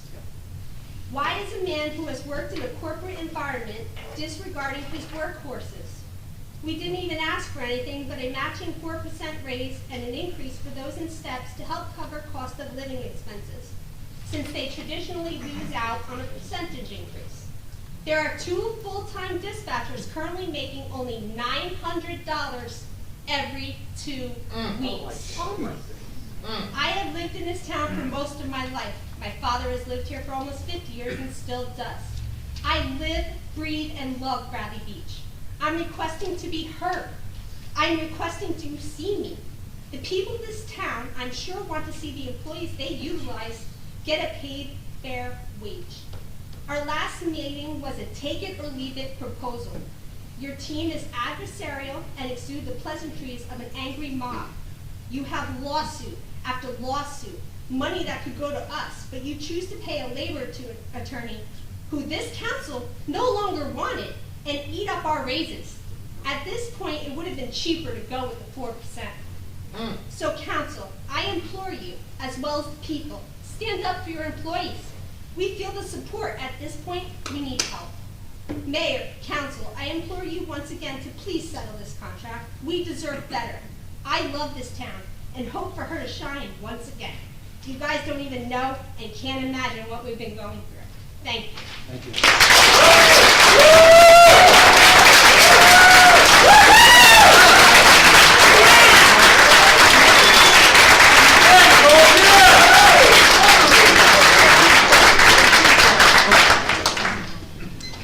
Good evening, Mayor and Council. My name is James Doherty. I live at 217 Brindley Avenue in Bradley Beach. I have two questions for the police department. One, when are we going to send some units down to handle the speeders on Brindley Avenue? They drive down Brindley Avenue 50, 60, 70 miles an hour daily. Don't see a unit there enforcing the speed laws. The next question for the police department is, has the police department ever sought out a alternate route candidate to fill vacancy in the police department that's trained, where we don't have to backfill it with overtime with the personnel that we have? Could you ask that question again? I'm sorry, I just didn't understand the beginning of what you said. I'm sorry. Why haven't they recruited for their vacancy? Why haven't they recruited an alternate route candidate that's already trained, that's certified by the state, that's licensed to enforce the law? Why hasn't this police department sought and recruited a member of a graduating class to fill any vacancy in this town, instead of hiring somebody off the street that we have to send to a police academy and incur all this overtime and salary and everything else? That's a question that should be answered by the police department. Is there a reason why they didn't do it? Terry? I mean, so to answer your first question, we'll definitely make a priority to Thank you. Nickel Brindley Avenue. That's for the safety of the people down there. Speeding is traditionally a big problem, you know, in this town on a lot of these streets. And I know you don't see it, but we have officers there doing radar posts all the time, proactively looking. You know, we generally have two members, you know, per shift, and then whatever dispatcher, detectives or administrative staff as well. So when someone brings a problem to us, we make it a point to address it. I'm bringing it to you. But believe me, if I was to sit there every day when I was on the road, that was one of my hot spots where I would sit there actively writing tickets, and, you know, I could go off the road for 3 years and come I'm not back. criticizing the police department. I'm just saying that the No, I know. condition there is such that it warrants some enforcement. Yeah, well, it's, Lieutenant Murray is our patrol lieutenant, so we'll have him, you know, Very good. We'll do that. As for the hiring process, I mean, there is a defined hiring process that we go through, and it all starts with accepting resumes. So we advertise, we do what we can when there's an opening, and all the time, we get trained police officers that want to do a lateral transfer, we get alternate route candidates, we get class 2 candidates. How many alternate route candidates have you interviewed? I couldn't tell you that. I don't want to give you the wrong information. I don't have that off the top of my head. But we have, you know, alternate route is something that was done many years ago, a little bit more still in so than effect. now. I know it is, but you had a lot more alternate routes, you know, 10 years ago. So nowadays, You know why? Because there's a lot of towns swooping them up as fast as they can. Right. Now, I don't That's know if what- you're talking about alternate routes or class 2s. Nowadays, there's a No, lot more alternate class routes. 2s. I haven't seen a lot of alternate routes, you know, submit resumes. There's 21 counties, most of them have a police academy. And I inquire and I ask you to at least seek it out. I can't. Save this town some money, will you? So, thank you. Yeah. Thank you. My name is Pamela Valentine. I reside at 81 Mount Zion Way, Ocean Grove, and I'm employed by the Borough of Bradley Beach. Pamela Valentine, 81 Mount Zion Way, Ocean Grove, and I'm employed by the Borough of Bradley Beach as technical assistant in the construction department and office manager for community development. Our contract, as you know, expired in January of 2023. And while it costs of basically everything from food to gas to healthcare to rents to car insurance, streaming services, and the occasional dinner out with family and friends, the basics of a normal life have risen dramatically in this past year. Our salaries have not increased at all. We have not, in response, slacked off in our jobs. We continue every day to work under sometimes extremely stressful conditions to provide the best customer service experience possible to borough residents. Many of us work through our lunch breaks unrewarded and after hours without extra compensation. Not one employee present in this room is a bad employee. We are superheroes, actually. We keep this machine running. We're not asking to be made millionaires in this. We're asking to be made whole again in the face of rising costs. We're asking for appreciation commensurate with our efforts. We're asking to be treated with respect and to not be taken for granted. Kathy Engelbert, Commissioner of the WNBA, has said, when people are your greatest asset, investments in human capital should be considered in the same way other companies might invest significantly in product R&D. We are your greatest asset, and it's time that you invested in us.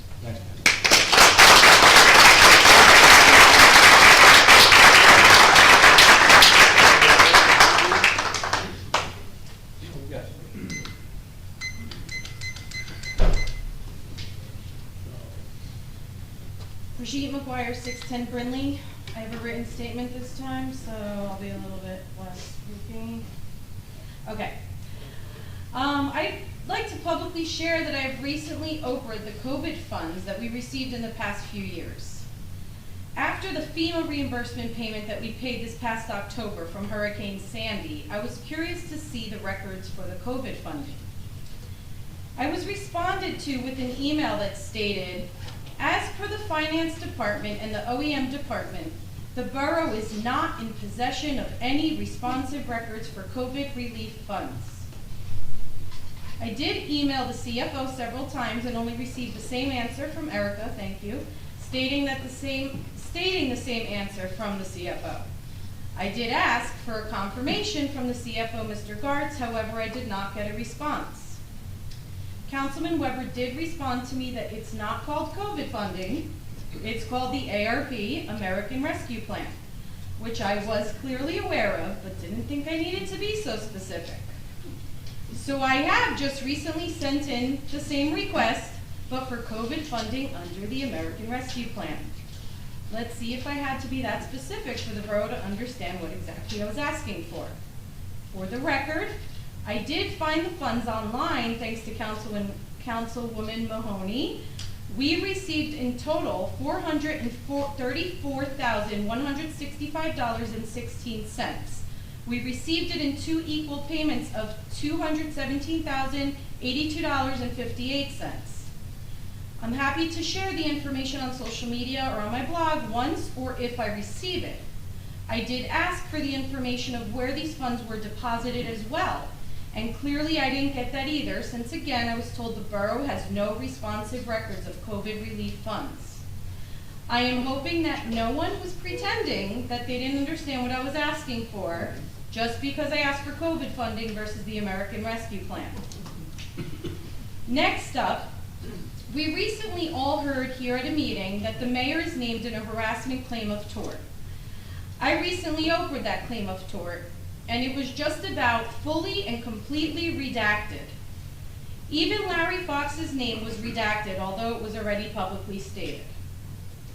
This is not the first time I've received practically fully redacted documents from this borough, and my Oprah lawsuit is taking so long even after the court said it would have been done 3 weeks ago.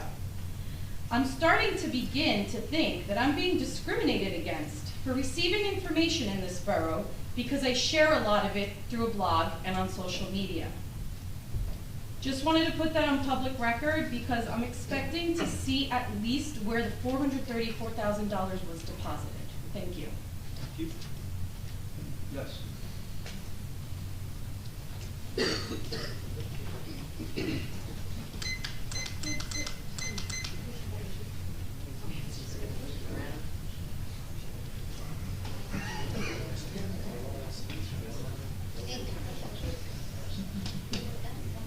Don't start yet. Where did the chairs go that you made us sit in 4 weeks ago?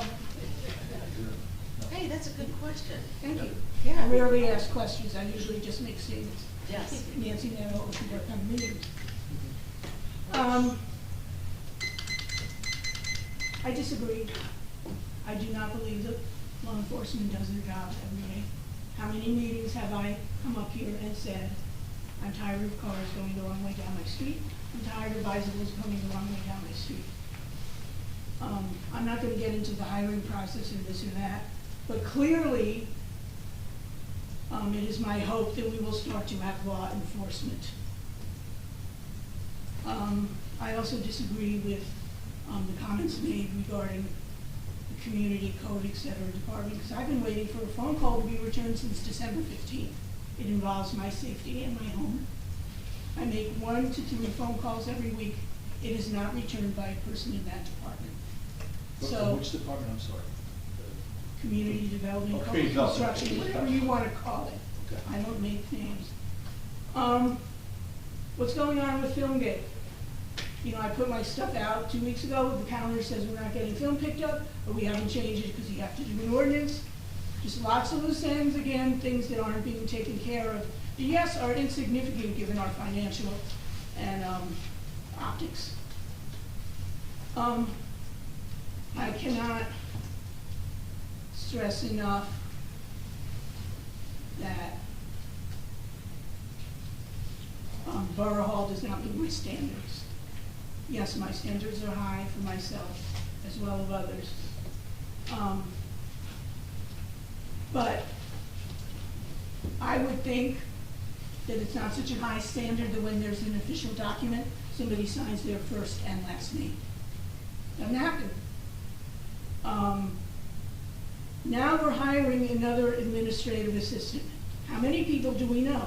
Because I walk in there and I see people doing nothing.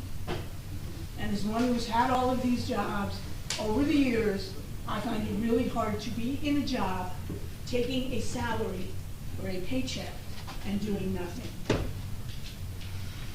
Again, you can't figure out your protocols, legislate, because it's ridiculous. Regarding the labor attorney, put me in the room with Public Works, I'll get you a contract.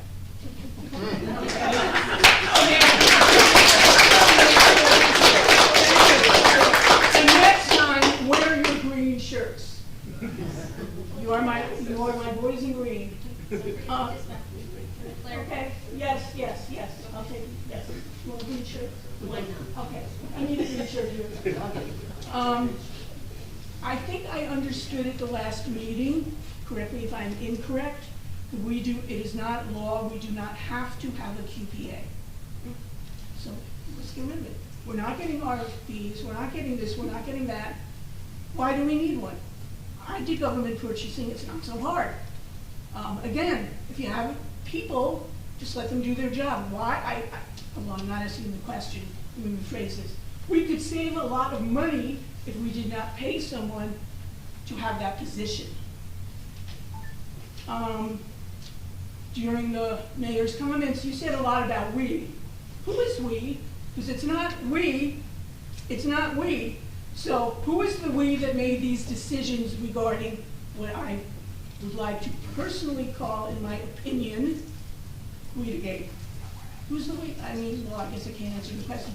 We would like to know who's we. A little confusing.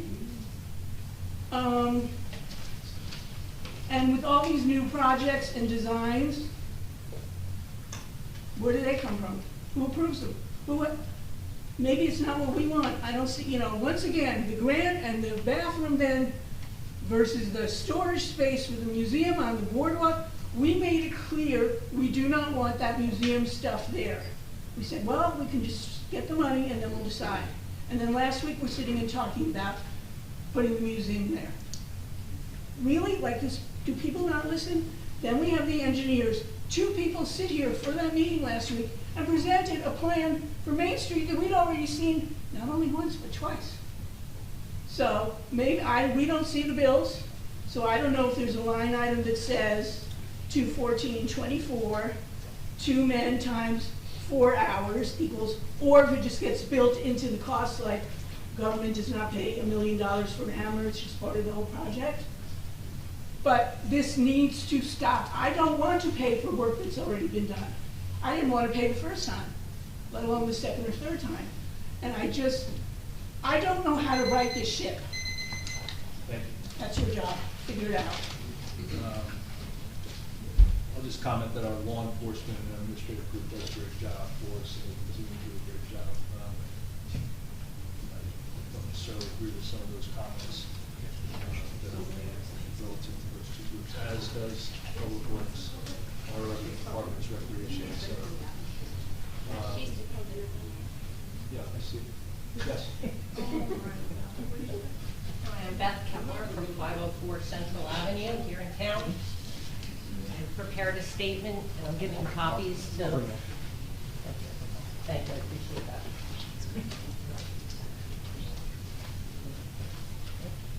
Mayor Fox directly threatened me at the last council meeting when he said, "I'd be careful with that if I were you," in response to me telling him I believe he's embezzling my tax dollars.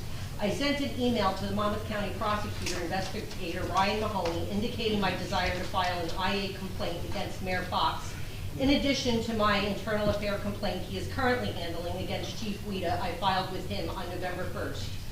The July 2023 petition, which currently has nearly 275 Bradley Beach resident signatures, asking the Attorney General to assign a special prosecutor to investigate the criminal network operating within our borough, has been ignored by New Jersey Attorney General Matthew Platkin's office. On Friday, I started a second petition directed to the New Jersey Attorney General, which currently has 400 signatures in support, demanding the immediate termination of Chief Wida. Because Mayor Fox improperly and unilaterally accepted Chief Wida's retirement against Borough Attorney Greg Cannon's legal opinion, he seeks the advice and consent of the entire council body, is therefore not a valid action. Mayor Fox released his timeline of events to News 12. He stated he spoke with Chief Wida on November 10th. Then, in accordance with state guidelines, he said, on November 17th, the prosecutor became involved, 9 days after it occurred, which is in fact not in accordance with the state guidelines, according to the IAPP manual, page 3, which states, where a preliminary investigation indicates the possibility of a criminal act on the part of the subject officer, the county prosecutor must be notified immediately. No further action should be taken, including the interviewing of or the filing of charges against the officer until the county prosecutor so directs. I personally sent an email reporting the November 9th incident to the Monmouth County Prosecutor Ryan Mahoney on November 14th, 3 days before Mayor Fox claims the borough first met with prosecutors on November 17th. I do not believe that Mayor Fox ever reported the matter. It was only after my notification as a private citizen the prosecutor's office became aware, and they reached out to Mayor Fox when they began their investigation of my report to them. Mayor Fox and Chief Wida have demonstrated by their own inaction and their failure to notify the prosecutor immediately on the night of the incident that they were fully intending to cover up this criminal matter in an attempt to protect Chief Wida. That's how criminal networks operate. I have been unsuccessfully trying to contact the Monmouth County Prosecutor's Office by way of multiple documented emails and voicemails with no response. I want to ask why no criminal charges have been filed against Chief Wida for his actions. I want to inform them of important and relevant facts I uncovered they should be aware of, such as it appears upon information and belief Chief Wida and the DUI driver Ken Winnick know each other personally.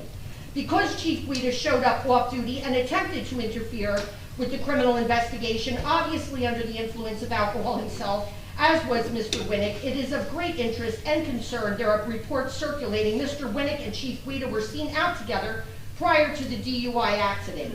In 2015, Chief Wida went to court to litigate against the PBA to give his authority to check the officer's cell phone records, specifically calls and text messages. Therefore, under the current circumstances and by his own legal argument, Chief Wida should have no objection to making his own cell phone records available to determine if, in fact, Mr. Winnick's cell phone was in contact with Chief Wida's cell phone on November 9th.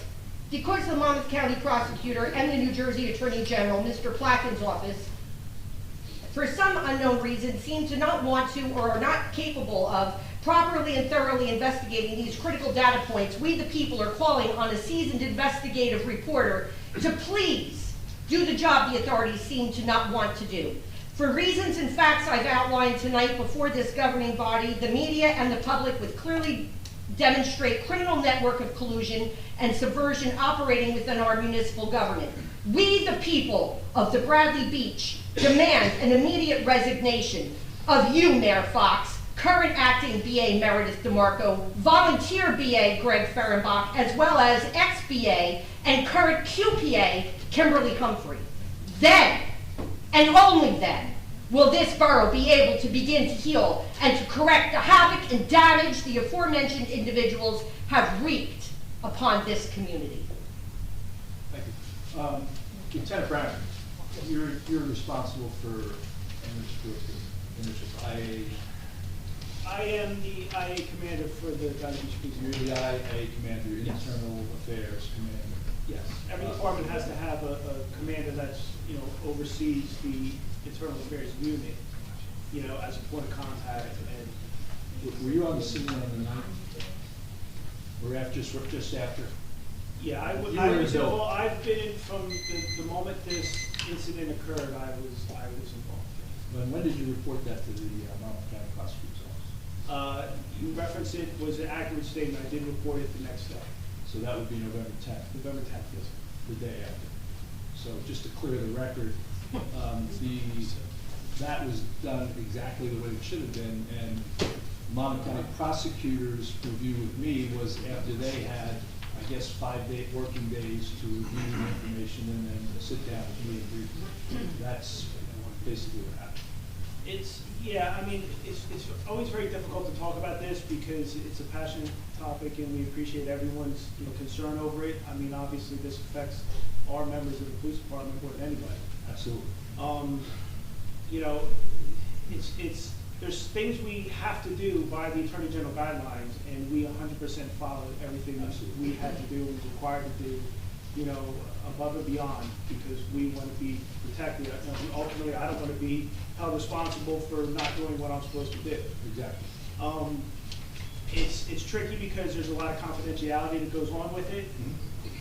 You have to kind of trust the process. I know that's very hard for members of the public to understand, but you have to trust the process, and ultimately, this is a very involved investigation with a lot of things going on, and at some point, everything will finally become clear and accessible, but there are things and timelines that you have to adhere to, and there's ways to get information, and there's things that we don't control. I have no control over what the prosecutor's office does.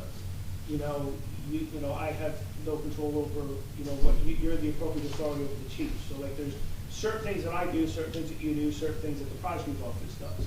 We work together for the best possible outcome, which, I think is what we,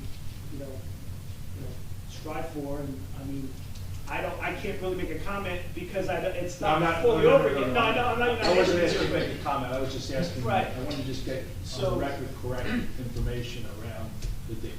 Yeah, and you did exactly what you were supposed to do. Yeah, I would like to just make it known that the police department and me as the IA commander, we did everything we're supposed to do according to the timeline. I've been in touch with the prosecutor's office for, more the last couple months than probably my entire 28-year career. That's a lot. So I mean, that's, I guess, I hope that, there's a little bit. Yeah, thank you. Might ask more questions, I don't know. Yeah, thank you. I'll do my best. That's a question. Would you take Oh, sure. I'm taking over. Sit in the We big wish chair. you would. Sit in the big All chair. right. Thank you. Oh, Shanna, come on up. There we go. No, it's okay. Please state your name and the Thank address. you, Shauna Greenblatt, Shanoff, 414 Monmouth Avenue.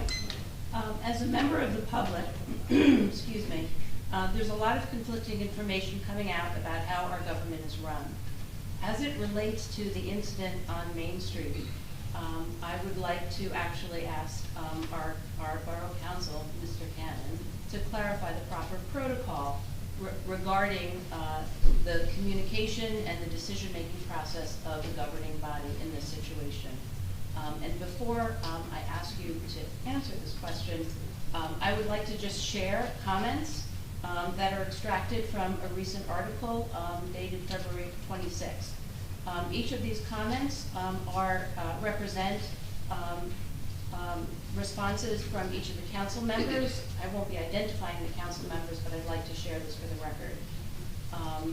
A councilman raised concerns about the lack of input from council members regarding the retirement decision and the absence of any disclosed actions taken by the town in response to the investigation findings.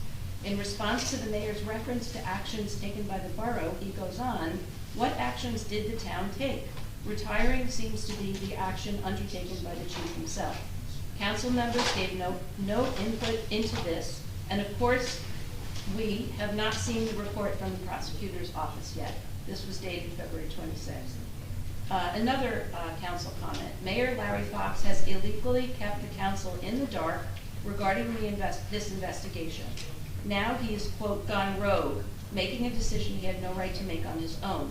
Our ordinances clearly give disciplinary powers to the entire governing body, Chapter 5-30J2, and yet Mayor Fox continues to ignore the rest of the council. He received the prosecutor's report over a month ago and has still not shared it with the council.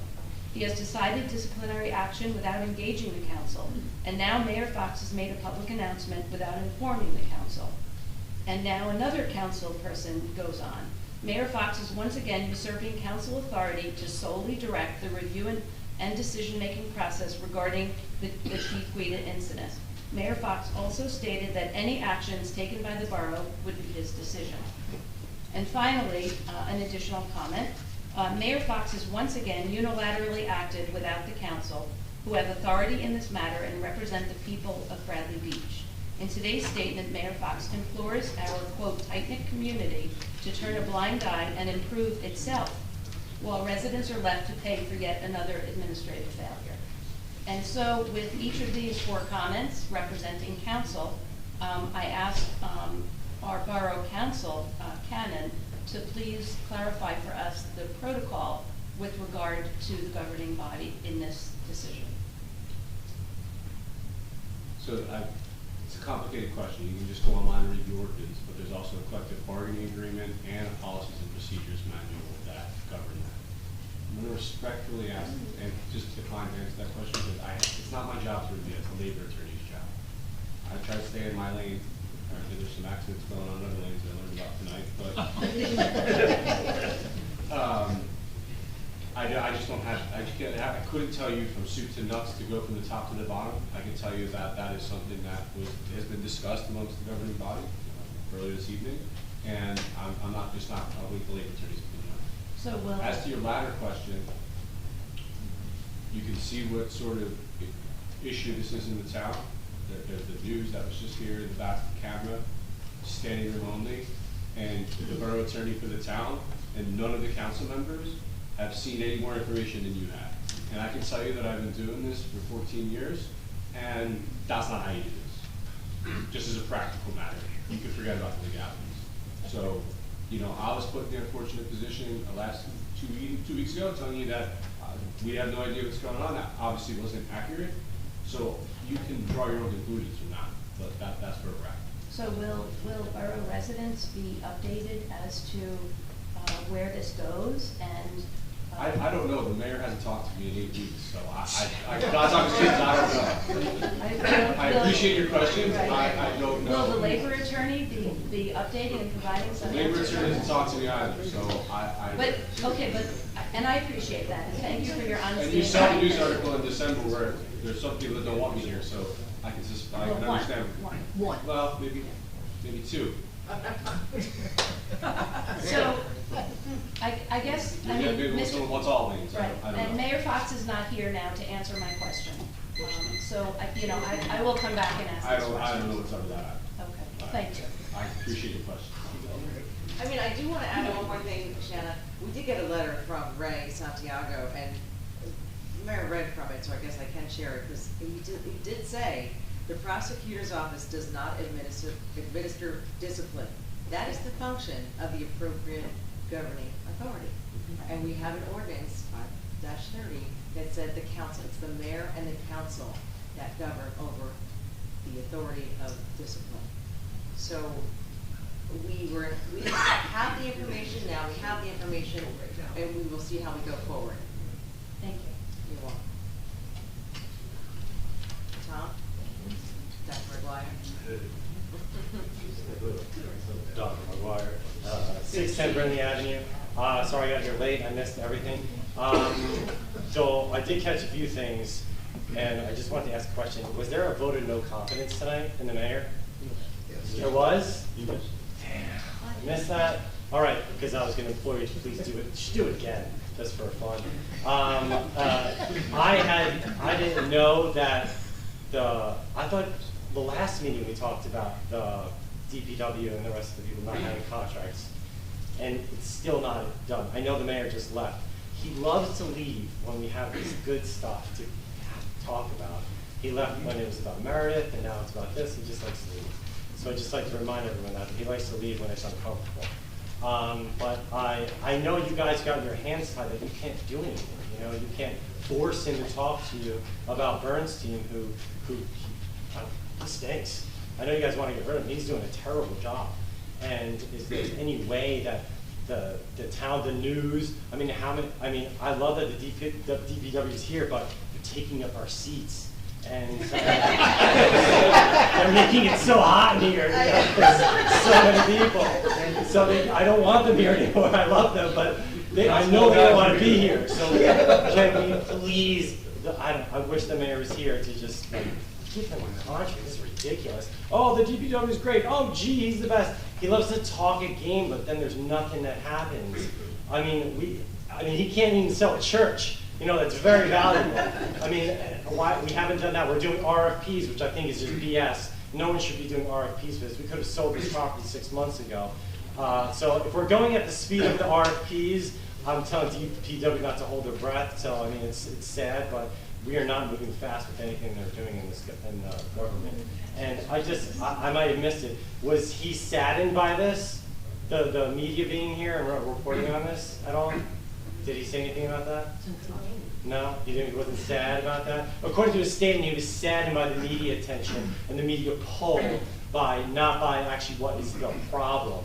So I really just hope he addresses the problem for everyone. And I didn't even know all those other people that are considered part of that. Like so I called the dispatch people, so they've helped me plenty of times get people out of my driveway. So they're very important. So I just hope they get paid, and I wish I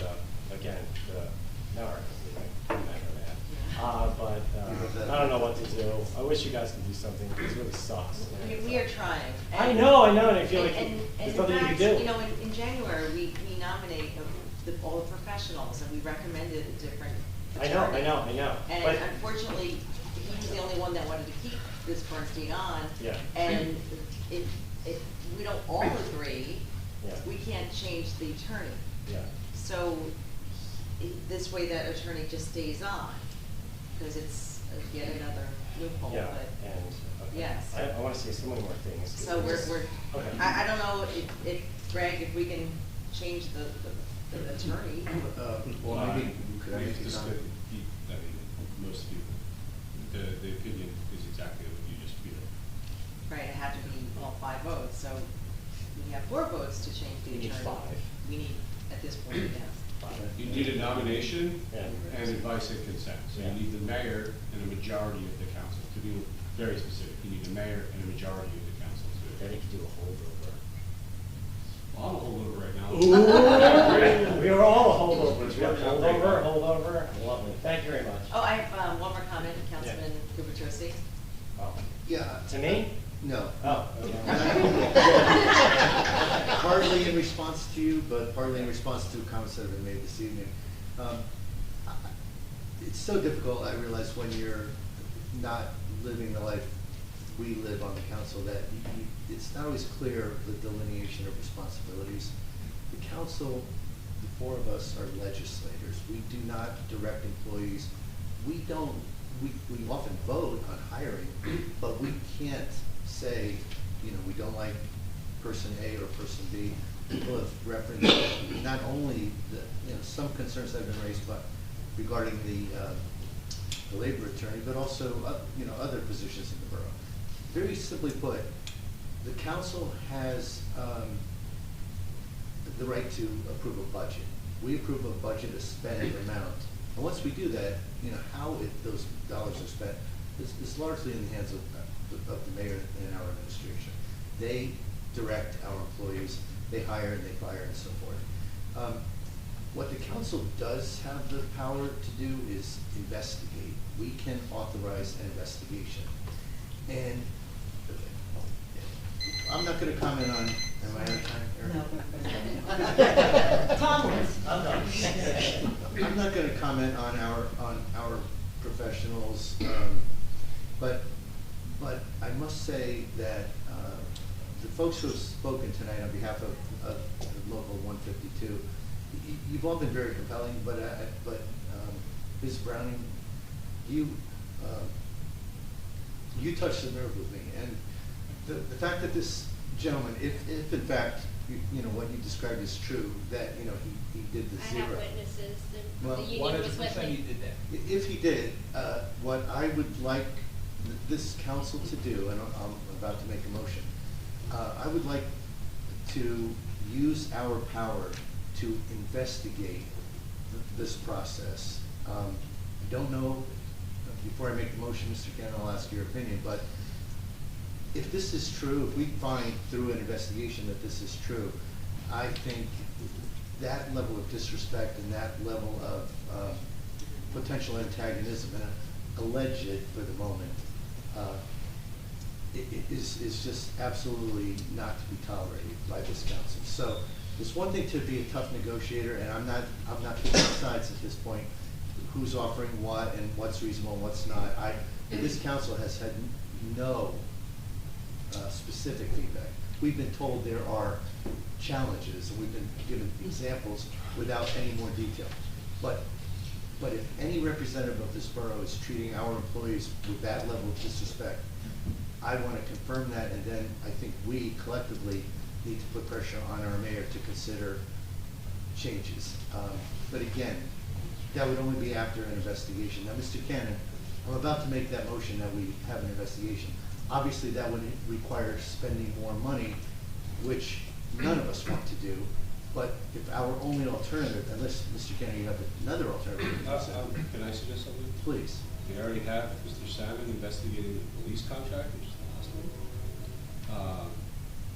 If you guys can, why don't you make a motion to direct us, me or Erica, to put together a resolution, and if we need a proposal, we can't just willy-nilly say we're going to investigate it. So, and that also gives you 2 weeks from today to maybe work this out in some way that doesn't cost that more money as people are here. But I would just suggest you just use Mr. Salmon. He's already doing the one negotiation. You might as well. To the other, I can ask him for a proposal, and you can consider it next time we call. Greg, is that like the best route, an independent attorney? There's no body that governs, like labor negotiations or anything? Oh, when there's an impasse, they could file a permit. Well, right.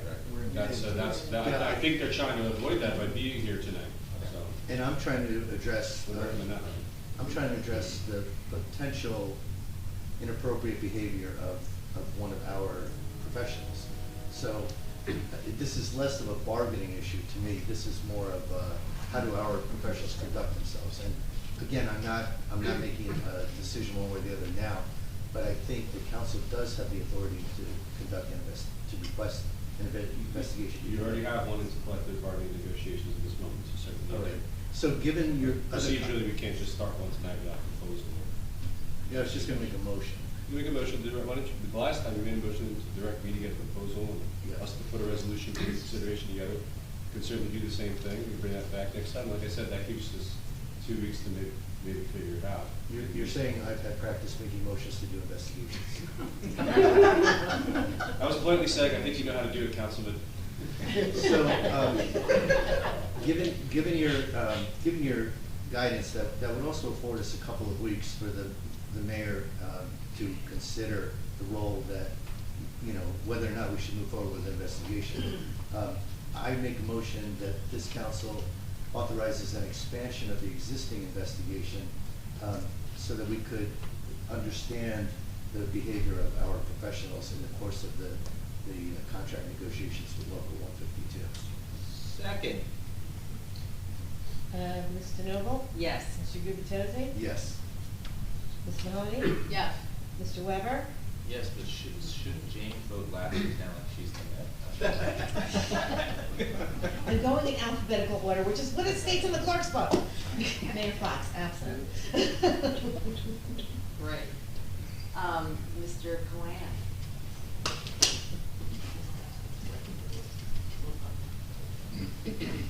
Thomas J. Cohen, 612 Third Avenue. You know, I think I feel bad for Public Works, but I realize why this is happening is because the former BA didn't hire any of her nephews to work on Public Works. Otherwise, that contract would have been done. You know, I just had a question for Mr. Browning. Mr. Browning, I said in this chamber, I filed a complaint against Chief Guida September 27th of 2021. And according to you tonight, that is supposed to be forwarded based on the internal affairs policies and procedures. 5.1.8 should be forwarded to the prosecutor's office. And the prosecutor's office informed me that that never happened. So is that Mayor Fox and the business administrator at that time's error? Or is that, I mean, I don't want to throw you under the bus. I'm just trying to figure out how I was disregarded. Maybe it's because of who I am, I don't know. No, I mean, I can just say I have no knowledge of that incident at all. So, Okay. So I couldn't comment because I don't know. Okay. And I want to answer some questions for Mr. Daugherty. I don't know if he's still here. James Daugherty made some great points about hiring and how it works in the Borough of Revenue. So the police hiring, here's how it works. Chief Guida hires the business administrator's nephew, and then 3 months later, the business administrator negotiates the contract for 2 years for Chief Guida, and then the business administrator negotiates the contract for PBA 50, of which her nephew is now a member. I mean, that's how it works, and it's New Jersey, I guess, but it's embarrassing. It's really quite embarrassing, and Mr. Daugherty did bring up some great comments. Now, I want to tell you that the prosecutor's office, you know, I can't wait to read the report. I have done an Oprah to the Attorney General's office to try to get a copy, because it's got to be interesting reading. But I filed a complaint, because the second time I filed a complaint against Chief Guida, I just skipped the town. I just went right to the prosecutor's office. So there were multiple complaints about Chief Guida's behavior in this room. And in this room, I was speaking one day, and I got a phone call the next day from a nice lady in the audience who said, Chief Guida gave you the finger while you were speaking. And she took this picture, okay? Well, went to the prosecutor's office, spent over an hour in the investigation room. It's kind of like 2020, it was kind of cool, especially when you didn't do anything wrong. But I gotta tell you, the determination was, well, we need to talk to the lady. The lady said to me, I'm 75 years old. I've lived here for 40 years. I'm petrified if I tell anybody. So they said, well, you can't supply the person, and Chief Guida said he didn't do it. I said, I have a picture. Well, it didn't matter. But you know what? Karma is an amazing thing. And you know, I'm so happy that the process was a video. And I'm so happy that that video was released to the public, because that is due process. Thank you. Thank you. Eileen, yes. Shissy, yes.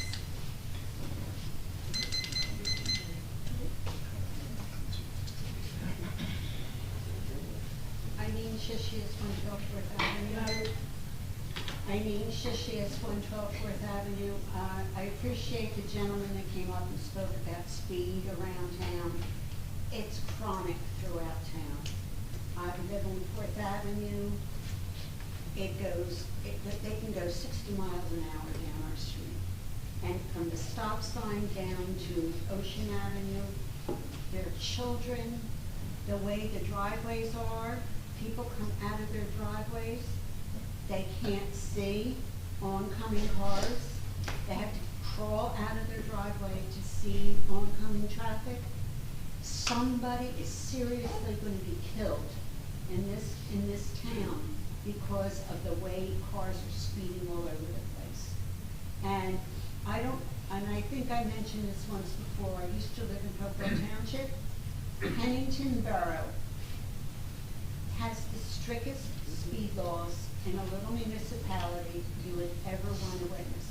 Even when people have invitations, they mark on the invitations, speed limits are strictly enforced. Do not speed. The speed limit is 25 miles out in town. You do not go more than 25 miles an hour. In fact, I was just sharing with my daughter this morning about when they were little, there was a little candy store that I would go, and I was stopped because I was going 28 miles an hour.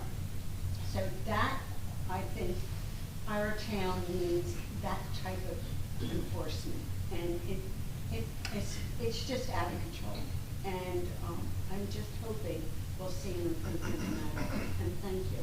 I don't need to be picking on you, but I think it's just a matter of bringing it to your attention how serious the problem is and how the residents are really very, very worried about somebody seriously becoming injured or killed. Thank you. Thank you. Anybody else have a comment or question? We do have somebody else. Okay, I think it's Don Greenberg. Don Greenberg, you're on. Don? You're muted. Just on. Yeah. Yep. Hey guys, Don Greenberg, Park Place. How's it going, guys? Very well, thank you. How you doing? So I'm doing good. So Good. I had to call in, and people have addressed the incident on Main Street. Was it a Springsteen or a Stonesick, Alvin? But I think that's been addressed. Down on Main Street. Yeah, I think that's been addressed enough, but I had no idea what was going on with the DPW contract. I mean, I know it was a negotiation. I had no idea it was 14 months. And I think that's a travesty, and that's something that needs to be corrected. And I just wanted all the DPW guys there and ladies there to know that, you know, we support you. We think it's a travesty what's going on. To have an offer to cut your salaries and cut your benefits when everything is going up is just ridiculous. And, you know, I mean, I wish I could wave a magic wand and give you a great contract. I can't, but I just want you to know that we do support you. We appreciate what you guys do, and we're behind you. And that's kind of all I got. I agree. Thanks, So Don. thank you very much. Thank you. You're welcome. I just want to say thank you, everybody, for being here. I know you could be 10 million other places. I appreciate your comments, your questions. Oh, you have, Bob another. Patton can't raise his hand on Zoom, he keeps saying. Oh, does he want to make a comment? Yeah. Okay, Bob Patton, if you can unmute, I see you in the corner there, see if it works. There he goes. Can you hear me? Yes, we can. Hi, Bob. Hey, guys. Just state your name and address for the record, please. Bob Patton, 207 Evergreen Avenue. Thank you. I want to say this without getting emotional because I feel very much for the DPW workers. The fact that Larry Fox has not attended a single session or been an integral part of this process from day one is absolutely a travesty. There's no excuse for it. He's leaving his people, his residents, his employees on a hook. And I hope everybody remembers this when it comes down to voting a new mayor. Because all the people who are supporting Larry Fox as our CEO, as we've clearly said, our counselor on the legislative side, he would have been fired 10 times over in any company. He hasn't done the 2022 budget, and we just found out the tragic news that Kim Humphrey screwed up our numbers, and we're just finding this out now. So the town is not going to give us our 224 budget approval until we get the 222 numbers in, and they're stale. So I don't know how we do numbers to this year when we're working on 2-year-old numbers from the past. That's absolutely trash. For him to leave the DPW workers and not be involved here, just dropping his duties. It's, I don't know what he does for work. What does he do for this job? He's getting nothing done, the church, nothing. Our BA is unqualified and really just a mouthpiece for him. It's really disgusting. And so I just want to say, for everybody out there, we're going to elect a new mayor. And we know who's doing the job and who wants to do the job for us. We know who's not doing the job. And there's no excuse for him anymore. So I just had to say that. I'm sorry, a little straightforward, but it is what it is. Thank you, Bob, I appreciate your comments. Anybody else? All right, oh, yes, please. It's kind of like a contention for us a little bit. It's DPW, dispatchers, clerical, court administrators, there's not just one, where we stand together. They are a bigger unit, I'll give it that, but they stand with us. They back us. Thank you for reminding us, yes, it's not just the DPW.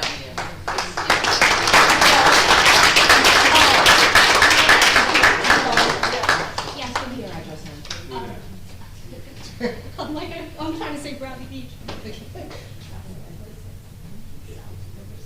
Okay, anybody else have any more comments? Okay, thanks to everybody for being here. I really appreciate your comments, your questions, and your presence. It's really, truly appreciated. Have a beautiful night. Be safe. I'd like to make a motion to adjourn the meeting. All in favor?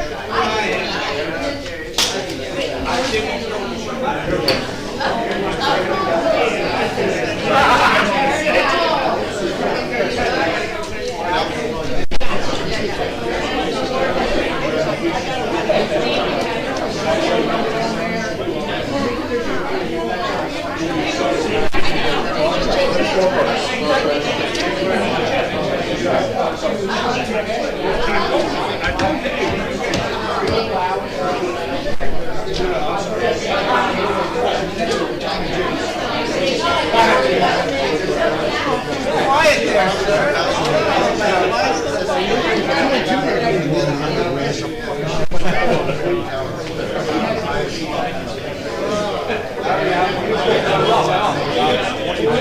Hey, thanks very much for coming. Appreciate that. Your name is? My name's Chad.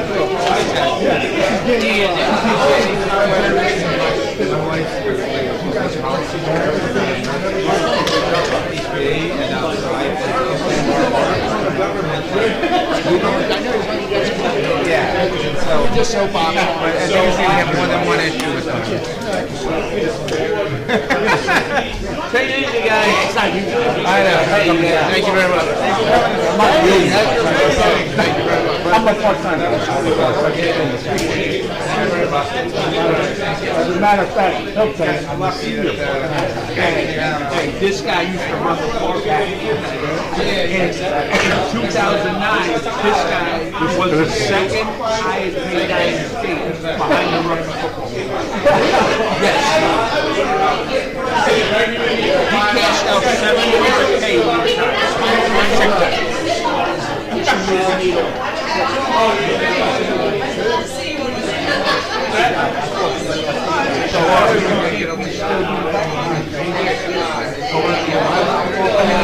We will.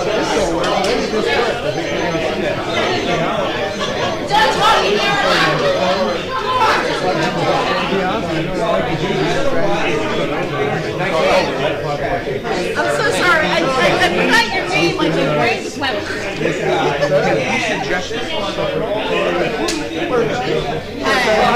it going? Hi, I'm Chad.